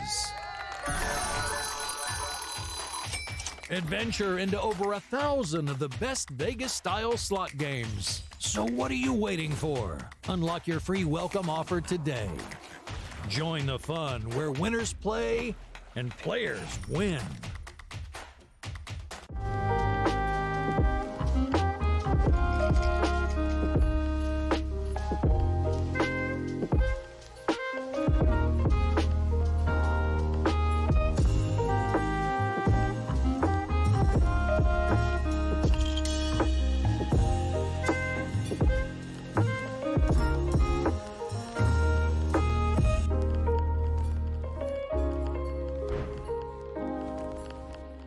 We're going to go through every single thing, and I've got a great team behind me that's going to help me get the job done. I want this to be the place that people come to. There is going to be an energy to game time decisions that you will feel night in and night out. We are going to hit every single one of those markets that you need to know about. We will have everything at our disposal, and we will use that to our advantage. There is not going to be a better place, I promise you, than Game Time Decisions. I'm Kevin Walsh. Tune in to Game Time Decisions weekdays on SportsGrid.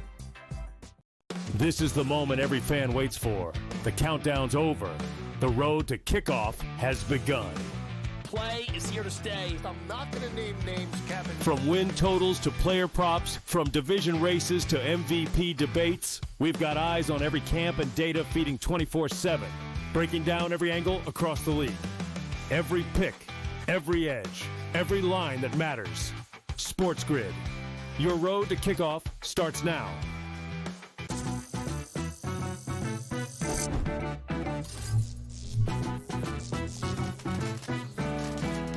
Did you know sportsbooks tend to draw up tighter bet lines for events that get even more bettors, like championship games or major matchups? My tip?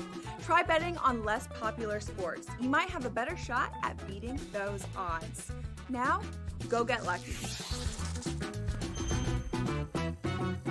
See you in Las Vegas. Let's get lucky.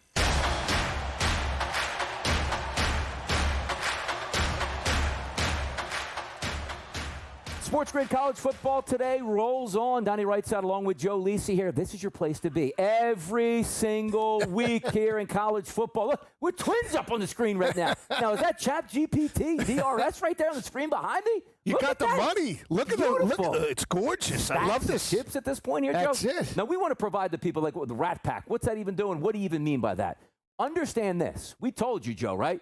Biggest games, biggest players, biggest moments. The Rat Pack is the rest of the best and the worst, as we like to say it, Joe. How do you feel about the Rat Pack and the graphics there? I'm looking sharp. Yeah, you are. What shot is this? This is right here. There he is. There he is, right there. I love this segment. Love this. I do, and that's basically us when we're at the book betting college football and NFL action. So it does, and we have money, so that's good. Money stacking up on the table, getting after it, having some business here. But there are some Rat Pack games today, Joe. And that's Idaho State and UNLV. Dan Mullen coming back into our lives, which is interesting to me because why? We used to see him in the SEC. A little Mississippi State action, a little Florida action. Now he's rebuilding that career out at UNLV. Talk to me about that move for Dan Mullen and what he thinks he can get out of it, Joe. Well, they're one of the teams that could be this group of five that cracks the college football playoff, and they're looked at as a front runner within the conference. Now, Barry Odom did a fantastic job, got this team to a bowl. They knocked off Cal in that matchup, a physical rushing attack that averaged well over 170 yards per game, well over 200 yards per game.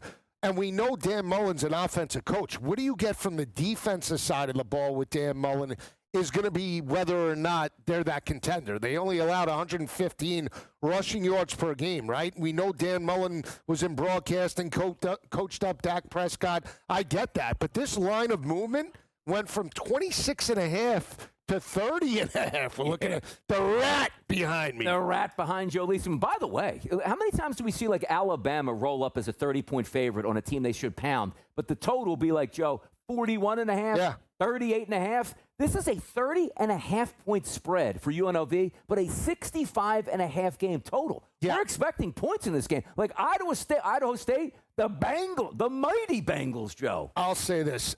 If I had to bet this game, I would take the points with the 30 and 8. I'm not high on Dan Mullen being a defensive-minded head coach. Again, it's going to be a new scheme without Barry Odom that was a defensive mastermind and built this team in the interior.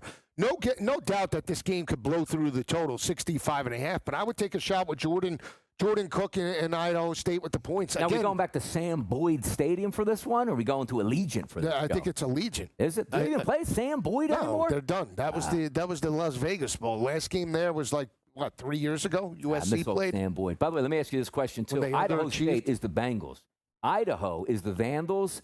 I'm telling you, Joe, some days I would have myself on a Saturday watching Kibbe Dome football. That's a great stadium. I mean, come on. That is one of the best. We talk about the FCS programs, which is Montana State has the maroon field, the Grizzlies. The Grizz, yeah. Yeah, I love that field. Love it. By the way, did you know the Kibbe Dome, like watching football games there, the interesting part about that? It's like it has a suspended field goal. Like there's no leg on the field. Like hangs from the it's almost like an arena league. Unbelievable, tremendous. It's an arena. Arena league.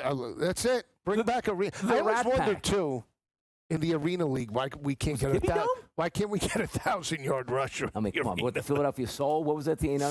There you go. Get back there in the Arena League 1, 2, 3. Boy, they had their run at that point here. I'll tell you about another run. Sam Houston State and Western Kentucky. Correct me if I'm wrong, Joe. Sam Houston State's coach is now the coach for the Temple Owls. Is that correct? Yeah, there you go. My God. Temple Owls. But Western Kentucky had one of the worst rush defenses in all of college football at the end of the regular season. We're talking about, we know they can light it up. They averaged 264 passing yards per game. Last 6 games of the regular season, that Western Kentucky defense allowed 297.6 rushing yards to opposing offenses. Again, I lean to the under in this matchup just because you look at the numbers, 60.5. I think you think Western Kentucky, you think points in game number 1 with now a new head coach. I lean to the under 60.5. I would lean Western Kentucky. Maverick McIver takes over, the former Abilene Christian and Texas Tech quarterback. But 10.5, I would lean Western Kentucky, but I really like the under in that matchup. We got a 65.5 in Idaho State versus UNLV. They don't play defense, and we got Donnie. a 60.5 in Sam Houston State, Western Kentucky. Yeah, but they don't play defense. The Rat Packs, the Jet Packs. Here's the thing. I mean, Dan Mullen is an offensive-minded head coach, and again, I think people are just expecting UNLV to roll 50 to like 17 in this match. I just don't think they could do it. Smoke them if you got them. This line opened up, and it was 26.5, and that mentality, psychological 28-point number. You think, right? It's like they're baiting you. Now you're talking about 4 touchdowns and a field goal to cover that line. Up and down the field they go. Dan Mullen's going to crack that Power 4 schools back again. He wants up back. He's not paid to play defense, Joe. Paid to drop 55 every single game. We'll see if that works out. By the way, the UNLV game, 4 o'clock Eastern. That Western Kentucky game, 7 o'clock Eastern. Tarleton State Texans, Joe. Portland State. By the way, Portland State. Neil Lomax? I'm assuming it's Oregon? Where are they at? Portland, Maine? Portland, Maine. Tarleton State. Well, they made some noise opening up against TCU a couple of years ago. Closing the door? What did they do? Portland State. It wasn't that the former St. Louis Cardinals quarterback and Neil Lomax went there? Oh, my God. I mean, what is that? I'm showing my age. So like mid-70s, 80s. I mean, you're going on, 66, 67? You and Bowden, same age, right? Stop. You guys coached together? I heard that before? I got you by 8 years. That's it. Come on, but again, Tarleton State, do you even approach these? Do you handicap these? I don't have any idea about any of these. Again, no, I can't break those games down. Mercer, UC Davis? Come on, at least we know that's in California. Those are like FCS games. Yeah, big time. Yeah, but again, you got to break down. I mean, you said there's parity there, though. They could win it. Parity, It's a different cap when you break down week 1 matchups in the FCS than FBS. And when you have FBS and FCS opponents squaring off, that's one thing. When you have 2 FCS opponents. Nicholls State? Is that Southland Conference, by the way? Yeah. It's a good basketball conference. It is, but I'm not breaking down that matchup. No. What are the Islanders? Is it, it's not San Antonio. What's the team down there? The Islanders is their name. In what? Down in the Southland. They had to play football, too, right? You figured they play basketball, football in the same conference. Yeah. Yeah. Do you ever, by the way, you probably could handicap and get a good feel for those, Joe. 52.5 down to 40.5. So they're better. There's movement in those games. Yeah, it's movement. Look, I'm not risking. I'm changing this. Biggest games, no. Biggest players, no. FCS all the way through. We could own the market in the FCS, Joe. We could own it. I am curious. What do you think? Hence the Rat Pack and the stack of cash, right? Come on now. I'm believing that. Tarleton State's out there. Idaho State's out there. Sam Houston State out there. One final bet, Joe, between those two. Idaho State. I like Idaho State, and I like the under 60.5 in Sam Houston and Western Kentucky, but I really like the points with Idaho State. We'll see if they do it. Say it with me, Joe. Micah Aliahado, he's going off today, people. We'll be right back on the best football show out there.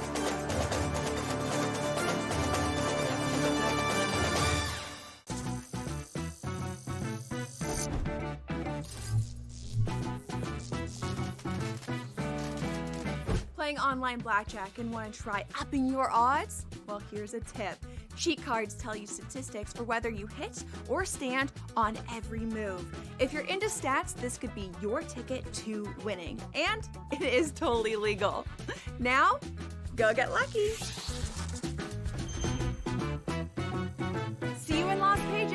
Let's get lucky.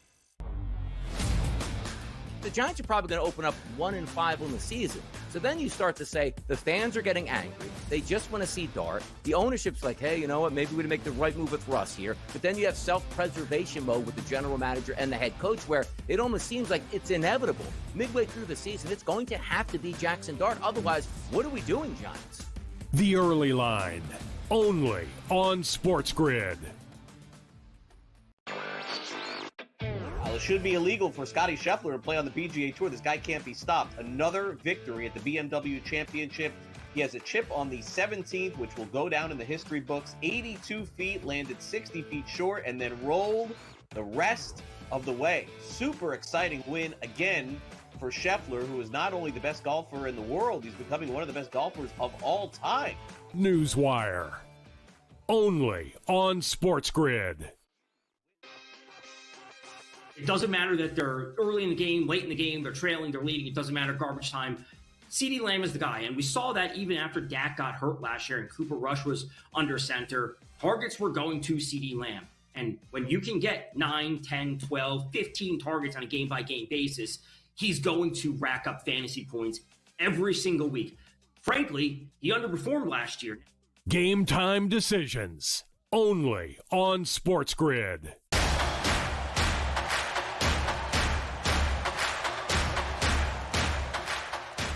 Are you not entertained? It's Donnie Rightside, Joe Lisi, the best college football show out there. We do it right here on the SportsGrid Network, and we will do it for each and every week throughout the college football season, 10 a.m. to 12 p.m. Eastern. That's how we get down the biggest games, as you know, the biggest breakdowns. I feel like we didn't spend enough time on this one game because it's Stanford, it's Hawaii. Is it a great game visually on a normal packed card? No, it's not. But it does have intrigue all the way around. Stanford did open this game as a minus 2.5-point favorite. Stanford now sits as a 2.5-point underdog now to Hawaii. If you look at the total, Joe, 54.5, the opening number. It's actually coming down now. 50.5s are out there. 49.5s are out there. Let's start there, Joe. Why the dip when we're talking about Hawaii and we're running and shooting out here? Well, because I think Frank Reich, again, pressure. Interim head coach, he's a genius. I can't stand Frank Reich as a head coach. I think, especially going from NFL now to the college level, the travel won't affect Stanford like some of the other teams, West Coast team, going to Hawaii. But that being said, again, what do you get out of Ben Gulbranson from the passing attack? Big time. But then I'm taking a contrarian approach just because we've seen Hawaii typically now play better defense under Timmy Chen for the most part. A lot of these games, week number 1 last year, 16-13 against UCLA, that was a dead under. Same type of game. It was like in the area of, I believe, 54.5, 55, and it trended to the under. But again, I believe in Micah Alahado. The unknown of both quarterbacks, I think, is what gets us over the 49.5. I do believe Frank Reich will look to run the football a little bit more because they only average 132 rushing yards per game. Again, they have 3 starters coming back on the offensive line.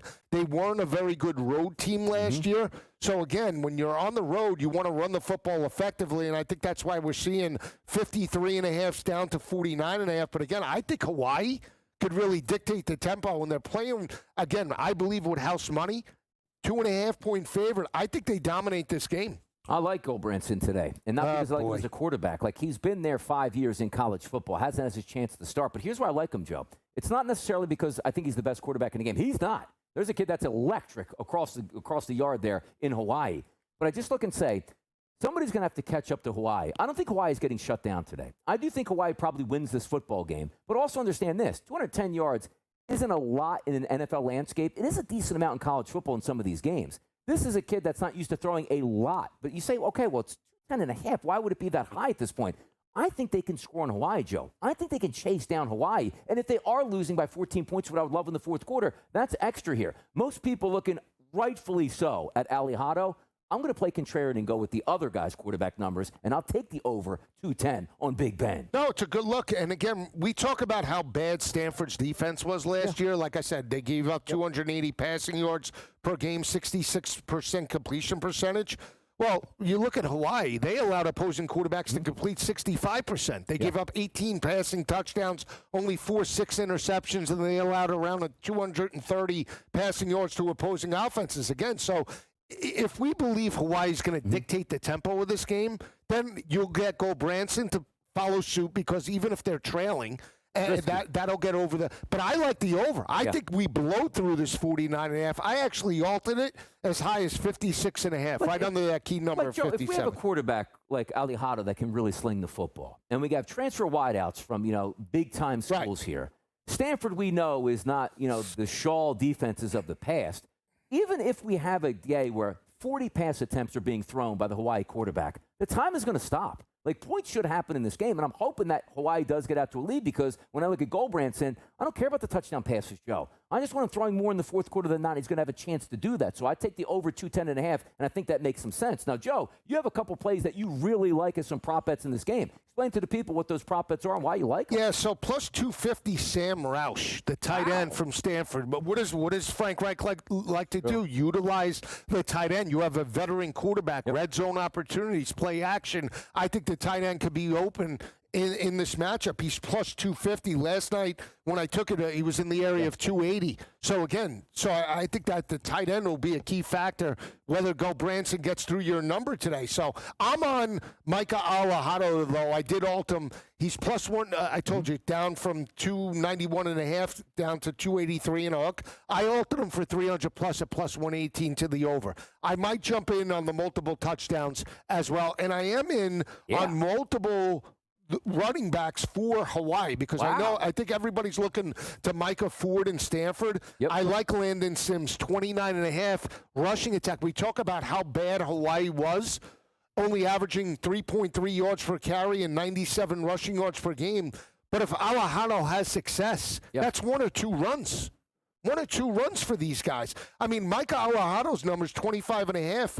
Landon Sims, 29 and a hook. He could get to 50 today. By the way, we don't have a lot of running back options, too, where it's like, hey, Joe, did you see him last year? Was really good. Barfield, 158 yards in 2024. You're talking about him for Hawaii. And then Micah Ford, hey, man, 76 yards. Somebody might have to bust out today in this game. I do think the passing game is going to shine here, and it should be a lot of fun to watch. Coming up next, we're going to hit that Fresno State-Kansas game again. And also, Joe, talk a little Heisman Trophy odds for some specific quarterbacks, which includes Carson Beck. Come on back, people.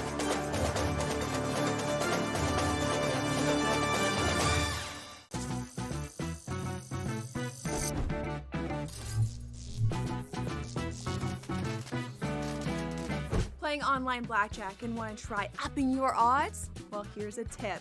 Cheat cards tell you statistics for whether you hit or stand on every move. If you're into stats, this could be your ticket to winning. And it is totally legal. Now, go get lucky.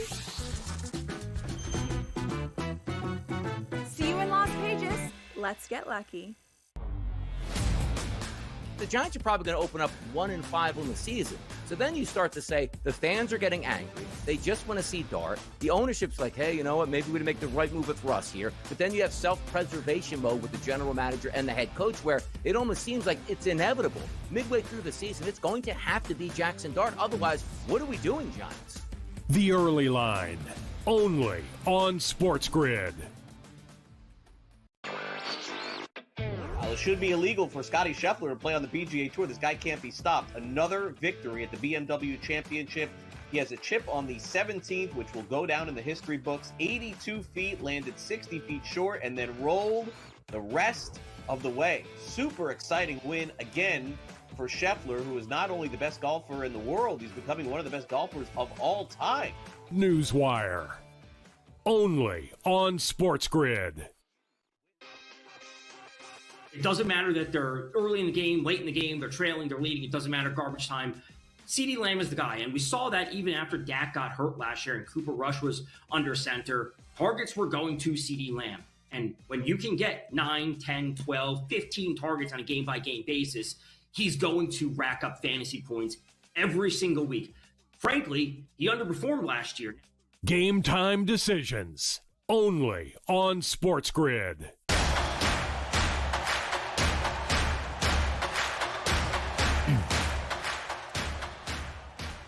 Right back at it. Are you having fun? I'm having fun. The show is going fast. College football's got, by the way, Joe, 28 minutes, kickoff in college football. I can't wait. 28 minutes. I just got to look at Iowa State's unis. I'm not sold. I don't like. They look like Maryland a little bit. Oh wow, yeah. Too much going on in the helmet. What's it looks deal? like Boomer Esiason in Maryland with like the checkered helmet. Back in the day. Yeah, that's the way it not looked. Phrygian, Maryland. Phrygian? Prior to that. Okay.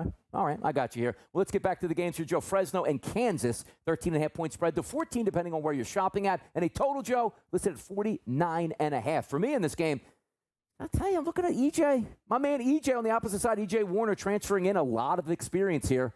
I'm going over that total for him, Joe. Passing yards. I like Kansas in the game. Yep. I'm going with the line movement, 13.5 to 14. I believe Kansas is the better team. Lance Leipold, I think, needs to start fast. They're playing at home. To your point, I mentioned they were 4-2 last year, won those games in Lawrence by an average margin of victory of 17.6 points per game. It all hinges on the success of Jalen Daniels. Can he stay healthy? Will dictate whether they challenge for a Big 12 championship. He rushed for over 400 yards last year. I mentioned 6 rushing touchdowns. His number today, 37.5. I altered him as high as 50, so I like Kansas. Don't really have a feel on the total. It could be an under depending upon what you get with a new head coach in Fresno State. But Jalen Daniels, to me, on the ground, especially with the inexperienced offensive line, if they break down, that's him breaking contain with his legs. I think he blows through his number today. How about Emmanuel Henderson, Joe? Transfer coming in, chance for a big day today. Bama. Make it pop. Go deep, man. You don't go deep. to Donnie. Yeah. You're a wide receiver at Bama, right? I did play that. I played wing back back in the Delaware wing team. You don't go from Alabama to Kansas and then all of a sudden not expect to play out, right? Sell out. 52.5 is his number. He could get a touchdown. He's 2-1 to score a touchdown today. And 80-plus, I think, can get anywhere in the area of about 280 to 350, depending upon where you shop. You think a 6-year quarterback can get him the ball, Joe? 6 years in college. He's wearing the NFT. Remember 2 years ago he brought the non-fungible token with his highlight film? Yeah. No, it was his downfall. By the way, is anybody buying NFTs anymore? No, I think what did you make on NFTs over the years? No, I never got them. I never, grasped the concept. Never made any sense. Buying highlights on it made no sense. You know a concept we love too, Joe? We hit the games today hard. There's going to be some really good ones. And again, coming right up at 12 o'clock, Kansas State and Iowa State. It's always fun to look ahead, isn't it? Like, when you see what's on the horizon. Like, you put the binoculars on right now, and you take a look out there. It starts with Deion. How about Georgia Tech? How about Colorado? What are the expectations for Colorado this year? No Shador.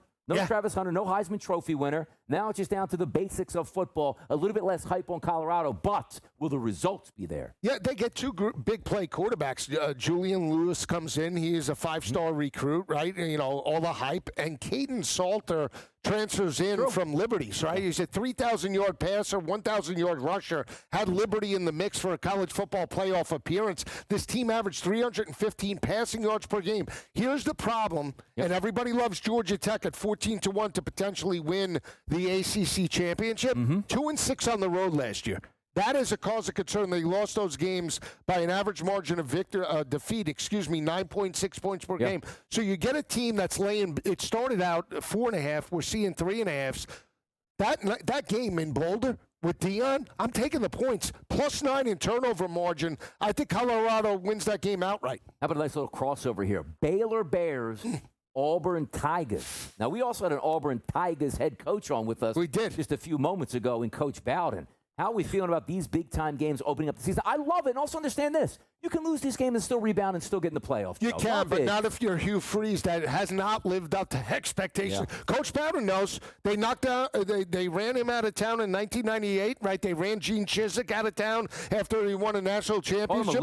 Where's Brian Harsin now? Anybody get a pulse on him? Yeah, what is Hugh Freeze, I've said this about Hugh Freeze. He made his success with mobile quarterbacks, Malik Willis, Caden Salter. You had Peyton Thorne, the Statue of Liberty back there, right? Yeah. You haven't lived up to expectations. You're claiming national championships. You get Jackson Arnold that didn't live up to expectations in Oklahoma. They go on the road. This line opened up at 2.5 for much of the offseason. Baylor flipped to a 2.5-point favorite. Now it's back to Auburn, 2.5. Pendergrass is out for Baylor, but the better quarterback in this matchup is Baylor and Sawyer Robertson. They won 6 straight down the stretch before the loss to LSU. Won those games by an average margin of victory of 14.8 points per game. They're my pick to win the Big 12. Yeah. I'm taking the points outright over Hugh outright Freeze. alted, Joe. Even make them a favorite. How about that? How about a -4.5? I'll lay the 2.5. Yep, I'll lay the 2.5. Lay the 6.5, the 8.5. Alt, higher. I'll tell you a team that was running teams over last year, Joe, that doesn't have that engine anymore. Talk about the Smurf turf. Boys in blue, Boise State. They're going to take on USF. By the way, they don't have a new stadium yet, do they? They're building a brand new stadium, too. They're building it. My buddy's works for the university, Jay Riley. Shout out to you. He does a lot of work with them. By the way, Flowers a quarterback for USF this weekend? Come on now. No, man, Flowers. my God, Flowers. Man, what a lightning bolt from the past. Well, what about B.J. Daniels back in the day? No. Flowers. You know what? Flowers lit it up in the UFL. When Flowers used to play, Joe, I used to get furious when he threw the football. Brother, drop back, count to 3, and run, and we'll win all our bets. Byron Brown is back, though, and he's a very good quarterback. When he was out of the lineup, USF struggled. Goalish to get extended through 2026. Here's the problem. Boise State traveling through 2 time zones. Mm-hmm. It's a 5:30 kick in Tampa. Yeah. They're laying 6.5. No Ashton Genty, right? It's all on Maddox Madsen and that team. 6.5, Donnie. I'm telling you, they're a physical team. We saw USF go toe-to-toe with Alabama and some of the big boys. I think they can win the game outright. I'm going to call for the upset. Who's the replacement for Genty in this game? Oh, I have his name. Do we have any high expectations? I mean, it can't be as high as what we saw with Ashton Genty. No, but they have 4 starters coming back on the offensive line. I mean, that's the biggest thing. Can you make up – the biggest thing in college, running back productivity, you can make that up. No problem as long as the offensive line is opening up holes. Is he as dynamic and electric potentially as Ashton Genty? No. But again, if the offensive line is cohesive, they can run the football. That's not the issue. The issue is, are you going to go from, let's say, an 1,800-yard rusher down to 0? No. You're going to go from 1,800 maybe down to, let's call it 1,400. And is the team going to win or lose? Are they going to lose that many games because of it? No. So that's why you have to look. As long as you can make it up for 85 to 88% of the productivity, you're going to be there. By the way, I love week 1, the way they spread it out, too. Like, Donnie and Joe, look ahead. You're not looking at Ohio State. That's because we're going to be on the air next Saturday talking about Ohio State before they kick off at noon. These games are going to take place during the week next week, which I love, Joe. You get that little, barbecue, family, football, food atmosphere. It gives you a splash of everything. Top 25 teams, big games of the week, Labor Day surrounding it, and then you kick off into the NFL season. That's why we're taking a look at these games right now to sort of line it up, and also includes the Nebraska Cornhuskers and the Cincinnati Bearcats. Let me just say this. 7.5 win total. I think Nebraska and Dylan Raiola could get to 9 wins. They could be an outlier potentially to crack the college football playoff, have one of the best defensive lines in the conference, holding opposing rushing attacks to less than 120 yards per game. But Cincinnati was 5-7 last year. They are battle test. That line smells to me. I'll lay it with Nebraska, Donnie, but I'm not betting that game. That is one game that absolutely smells on the road in Cincinnati. We talk about look-aheads, Joe. How about looking ahead in 20 minutes? Yeah, we'll be off the air, but we'll be kicking off in Dublin. By the way, do you remember the Dublin game where the beer got shut off? Was that last year, 2 years ago? That was was that Nebraska Northwestern? It was the honor code was hey, look, we're just going to hand beers out. You come back at the end of the game and pay us for the beers. I forget what happened. I forget. Dublin have no beers? I don't know. Are you a big beer drinker? No. I haven't had a sip of alcohol. Back in the day in college. High school, middle school? No. Beer drinker in middle school? Yeah. Middle school, yes, college. Got him. Yeah, we got you. You got We know what it is at this point. But I'm looking forward to it just to see how these two teams come out shortly in that atmosphere and say, who's got the crowd control? Are we slippery? By the way, do we get a touchdown on either one of the team's first drives to start this game? I would say in this game, yes, because you have experienced quarterbacks. And I think Iowa State's going to come out aggressive. Even what I'm going to get upset with, Joe? What? If I see the opening drive, a 4th and a 1 by midfield, and we're punting that football, is there anything worse to an overbacker than a 4th and 1 punt that pins the other team back? Because college football, that's it. You eat about 4 or 5 minutes of the clock, you're dead then. Dead to rights. Is anybody dead to rights here in the Heisman already? We haven't even played a game yet. Are some people, Joe, that he likes, some people that Joe wants to fade at this point? Are there any long shots or running backs that can creep into that equation? It's what we do. It's SportsGrid's College Football Today. Right back after this short break.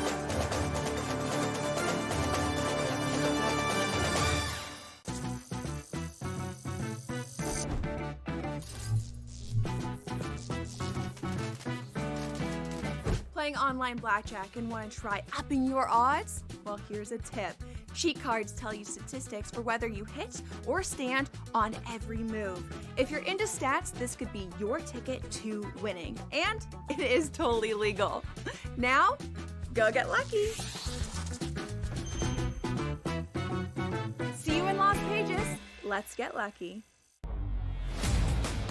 The Giants are probably going to open up 1-5 on the season. So then you start to say the fans are getting angry. They just want to see Dart. The ownership's like, hey, you know what? Maybe we'd make the right move with Russ here. But then you have self-preservation mode with the general manager and the head coach, where it almost seems like it's inevitable. Midway through the season, it's going to have to be Jackson Dart. Otherwise, what are we doing, Giants? The Early Line, only on SportsGrid. It should be illegal for Scottie Scheffler to play on the PGA Tour. This guy can't be stopped. Another victory at the BMW Championship. He has a chip on the 17th, which will go down in the history books. 82 feet, landed 60 feet short, and then rolled the rest of the way. Super exciting win again for Scheffler, who is not only the best golfer in the world, he's becoming one of the best golfers of all time. Newswire, only on SportsGrid. It doesn't matter that they're early in the game, late in the game, they're trailing, they're leading. It doesn't matter garbage time. CeeDee Lamb is the guy. And we saw that even after Dak got hurt last year and Cooper Rush was under center. Targets were going to CeeDee Lamb. And when you can get 9, 10, 12, 15 targets on a game-by-game basis, he's going to rack up fantasy points every single week. Frankly, he underperformed last year. Game time decisions, only on SportsGrid.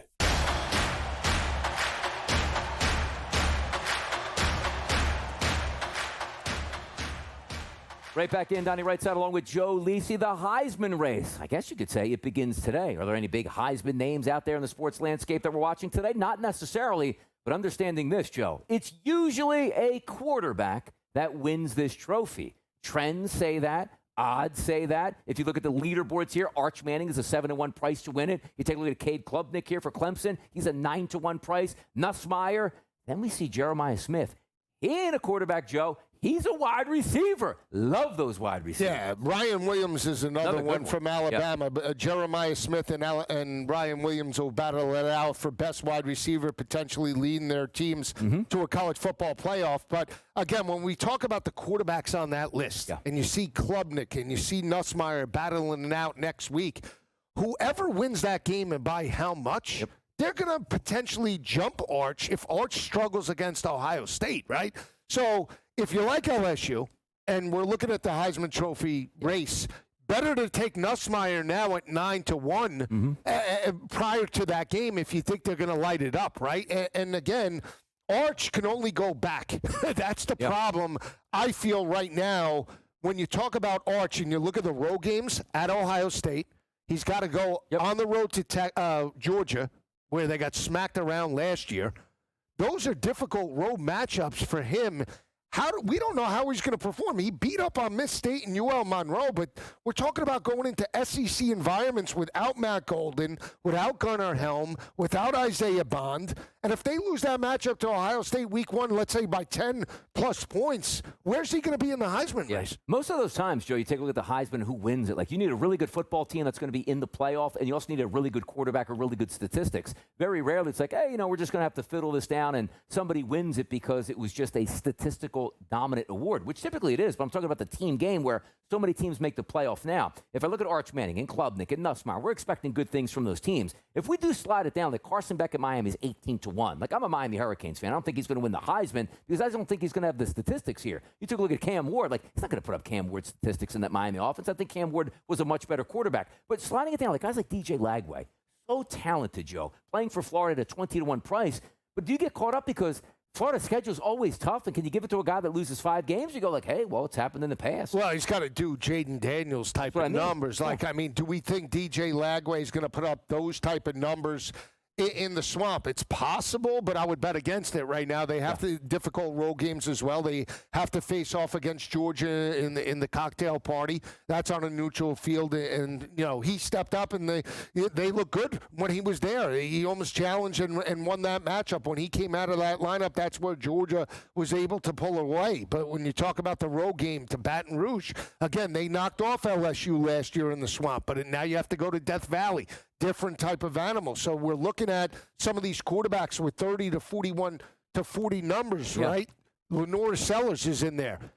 Do we believe South Carolina is going to be that team 10-2, 11-1? If so, Lenore Sellers could be huge value. The one guy I can't buy, and I know I'm going to hear the critics in the Big Ten, but Drew Aller, just because he's experienced, just because he's got Nick Singleton and Katron Allen coming back, and this is going to be the year, James Franklin. Yeah. This is going to be the year. This is it. They have to go to the horseshoe. That's easier said than done. And when in the big games, he never steps up. Why am I going to put money on a guy hoping that he could step up this year because he's more experienced when in his whole tenure in Happy Valley, he's failed to live up to expectations? You got a lot of really good numbers, Joe, from like 30-1 and lower. Like you take a look at some of those bigger names, like Dante Moore in Oregon is very intriguing to me. Sam Levitt, Arizona State's supposed to do some big things this year. But then you also see like Julian Sain for Ohio State. Understand this.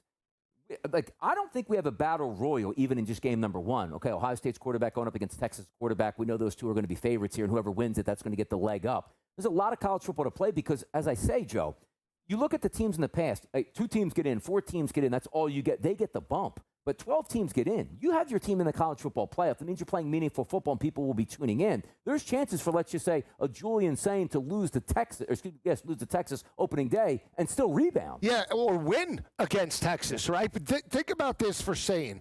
If you think Ohio State's going to be a national championship contender and you believe that Sain could win the Heisman at 29-1, he's just got to play clean in that week 1 matchup and beat Arch Manning. Let's say 200 yards, 2 touchdowns, no interceptions. Not a 400-yard performance, but he beats Arch. Then he gets Drew Aller, another potential Heisman Trophy winner or front runner, in his house in late November, right? Early November. He lights him up then. You want to be peaking. We've all seen, right? Devontae Smith peak at the end of the regular season. As long as Sain is peaking at the end of the regular season for Ohio State, that's all that matters. So the 29-1 number isn't bad, especially now when you have Jeremiah Smith. I talked about the running backs with you, Jeremiah Love for Notre Dame, because of the inexperience with C.J. Carr. When's it going to get back to the running backs, right? We saw Jonathan Taylor 4 years ago rush for 2,000 yards. He finished 3rd. I mean, what does a running back have to do potentially to win the Heisman? We're talking about a guy that had 1,100-plus yards, well over 5.5 yards per carry, multiple touchdowns on the ground, the power performance against Penn State.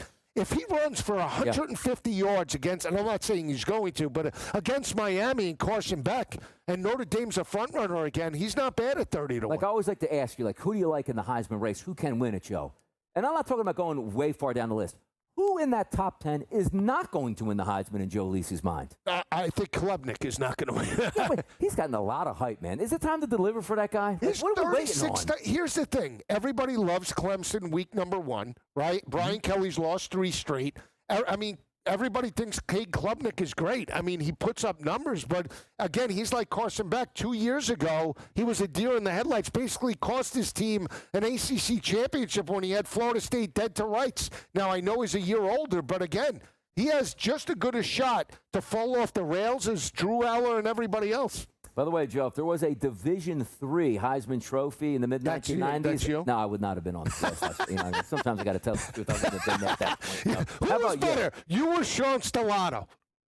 Where did he go? Marist. He did? Yeah. We should have lined up. Was he a DB? Was he a wideout? He was a wideout. Wow. I'll have to get some of the game tapes. There you go. Right now. Get the projector out. That's it, Donnie. And have some family action and family fun. But big-time action is coming up, Joe. Under 10 minutes to go, we're going to have kickoff for Farmageddon, Iowa State, and Kansas State. We're going to update you on that game and much, much more. But more importantly, Joe, let's hit the rewind button here. Let's go over those props that we love. Let's get after the biggest games of the day and the biggest players and have some fun as we close out Week 0 on college football today. SportsGrid Network, baby! It's what we do, and it's what we're going to do the entire season. We'll be right back after this show.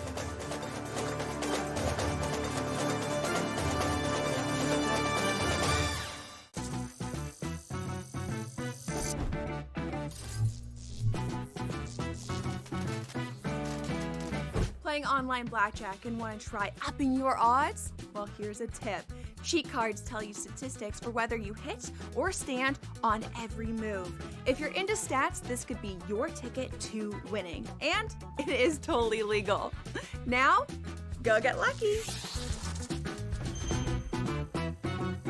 See you in Las Vegas. Let's get lucky. The Giants are probably going to open up 1-5 on the season. So then you start to say the fans are getting angry. They just want to see Dart. The ownership's like, hey, you know what? Maybe we make the right move with Russ here. But then you have self-preservation mode with the general manager and the head coach where it almost seems like it's inevitable. Midway through the season, it's going to have to be Jackson Dart. Otherwise, what are we doing, Giants? The Early Line, only on SportsGrid. It should be illegal for Scotty Scheffler to play on the PGA Tour. This guy can't be stopped. Another victory at the BMW Championship. He has a chip on the 17th, which will go down in the history books. 82 feet, landed 60 feet short, and then rolled the rest of the way. Super exciting win again for Scheffler, who is not only the best golfer in the world, he's becoming one of the best golfers of all time. Newswire, only on SportsGrid. It doesn't matter that they're early in the game, late in the game, they're trailing, they're leading. It doesn't matter garbage time. CeeDee Lamb is the guy. And we saw that even after Dak got hurt last year and Cooper Rush was under center. Targets were going to CeeDee Lamb. And when you can get 9, 10, 12, 15 targets on a game-by-game basis, he's going to rack up fantasy points every single week. Frankly, he underperformed last year. Game time decisions, only on SportsGrid.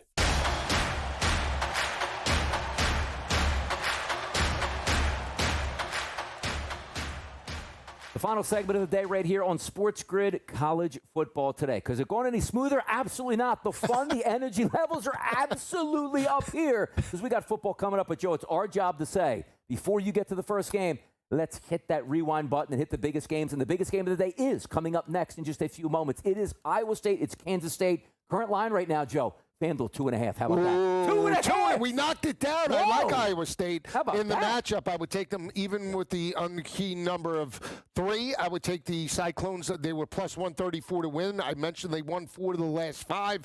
They've won last year 29-21. They won those 4 games by an average margin of 18.2 points per game. I think they have the more complete quarterback. Rocco Becht, inexperienced wide receivers don't bother me as much. I am concerned about Avery Johnson and the passing attack. Give me Iowa State because I think they have the better secondary as well. I like that. You give me an option in this game. Avery Johnson, I'm just looking towards the mobility of the quarterback position with a chance to score, and I'm not looking at taking a risk, which means this guy scored 6 to 7 touchdowns last year, Joe, on the ground. I like that bet. Plus 100. Give me the quarterback reaching pay dirt on opening day. How about some prop bets for you in this game, Joe? Yeah, Dylan Edwards, I told you, I took him to 80+. He's number 67.5. I believe that Kansas State's going to run the football. We talk about how bad Iowa State was, giving up 188 rushing yards per game. Dylan Edwards up to 80+. I was in the area of about plus 118 last night. I think he could hit pay dirt, so give me that. I like Rocco Becht over the total 231.5.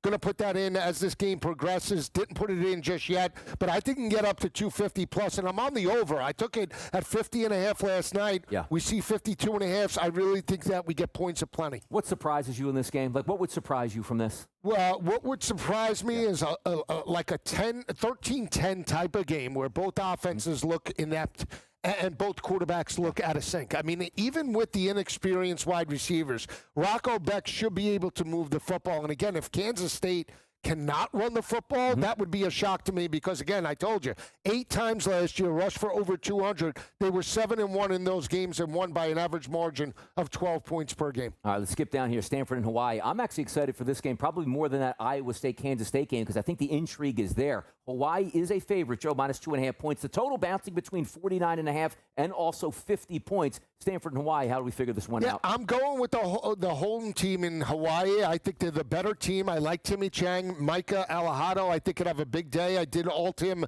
to 300 plus at plus 108.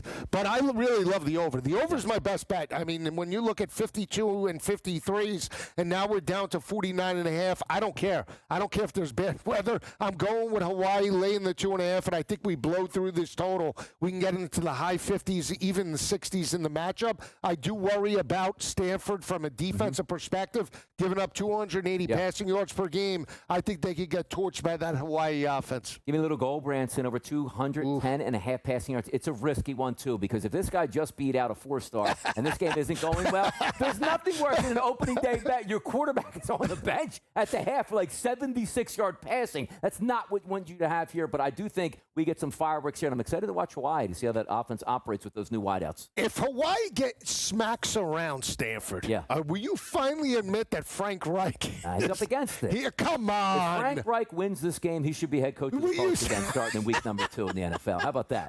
Right back there. No interim. Did they remove the interim? No way. Come on, full time. I mean, come on. You got the Luck boys out there. I'll just say this. Okay. At Gettysburg, Frank Reich was his brother was the offensive line coach for the Bullets back in 1990. I was going to go to Gettysburg. That's another story at this point. Fresno State and Kansas, Joe. 2-tutty favorite here for Kansas going up against Fresno State. Kansas, better head coach. Fresno breaking in a head coach. I lean myself to the other quarterback situation, Joe. I'm not looking at the better team. I'm looking at the bad quarterbacks, and I want them. I want them. All right, I'm taking Kansas laying the 14. Again, I like Jalen Daniels on the ground. I talk about it, You wanted to say Jaden. I know you did. I know you love Jaden. Jalen is Jaden, right? True. Well, that's the thing. Yeah. Donnie, 37.5. That's a light number. I think Kansas smacks them around today, but I think Jalen Daniels has a huge day through the air, on the ground, but 37.5 to me is light. We talk about only 2 starters coming back on the offensive line. We also talk about Kansas being a better home team than they were on the road, 4-2 and won by an average margin of 17.5 points per game. Give me Kansas and give me Jalen Daniels in this matchup. How about my guy E.J. Warner, Joe? Again, 439 pass attempts last year. He's going to be slinging it today. E.J., don't let me down. I need a $190. I need a $190. You know what the best part about the show is, Joe? We're going to come back next week. More football games. As the season goes on, bigger football games, bigger breakdowns, and bigger moments here. How do you think you did today? Do you feel like they're going to have you back next week? Probably not. They're going to have me back. I know that. I think I did all right. I held my own, Yeah, I'm excited for this, too, because you're going to watch a kickoff here. There's something special, Joe, about week 0 and the first game you're going to watch on TV, and you just feel like, Joe, September, October, November, December, and January, we're going to be watching college football. Every week we kick it up a notch, Donnie. We do? Yeah, we do. We kick it up. That's it. I don't know how we're going to do That's that. it. A little spice next week. A little spice. Spicy action here at SportsGrid College Football today. Here's what we do, people. The biggest games and the biggest moments. Thanks for tuning in today. Joe Lisi and Donnie Rightside. All the help we got in the back from the boys in production. Fantastic show. Let's get after it. We'll see you next week.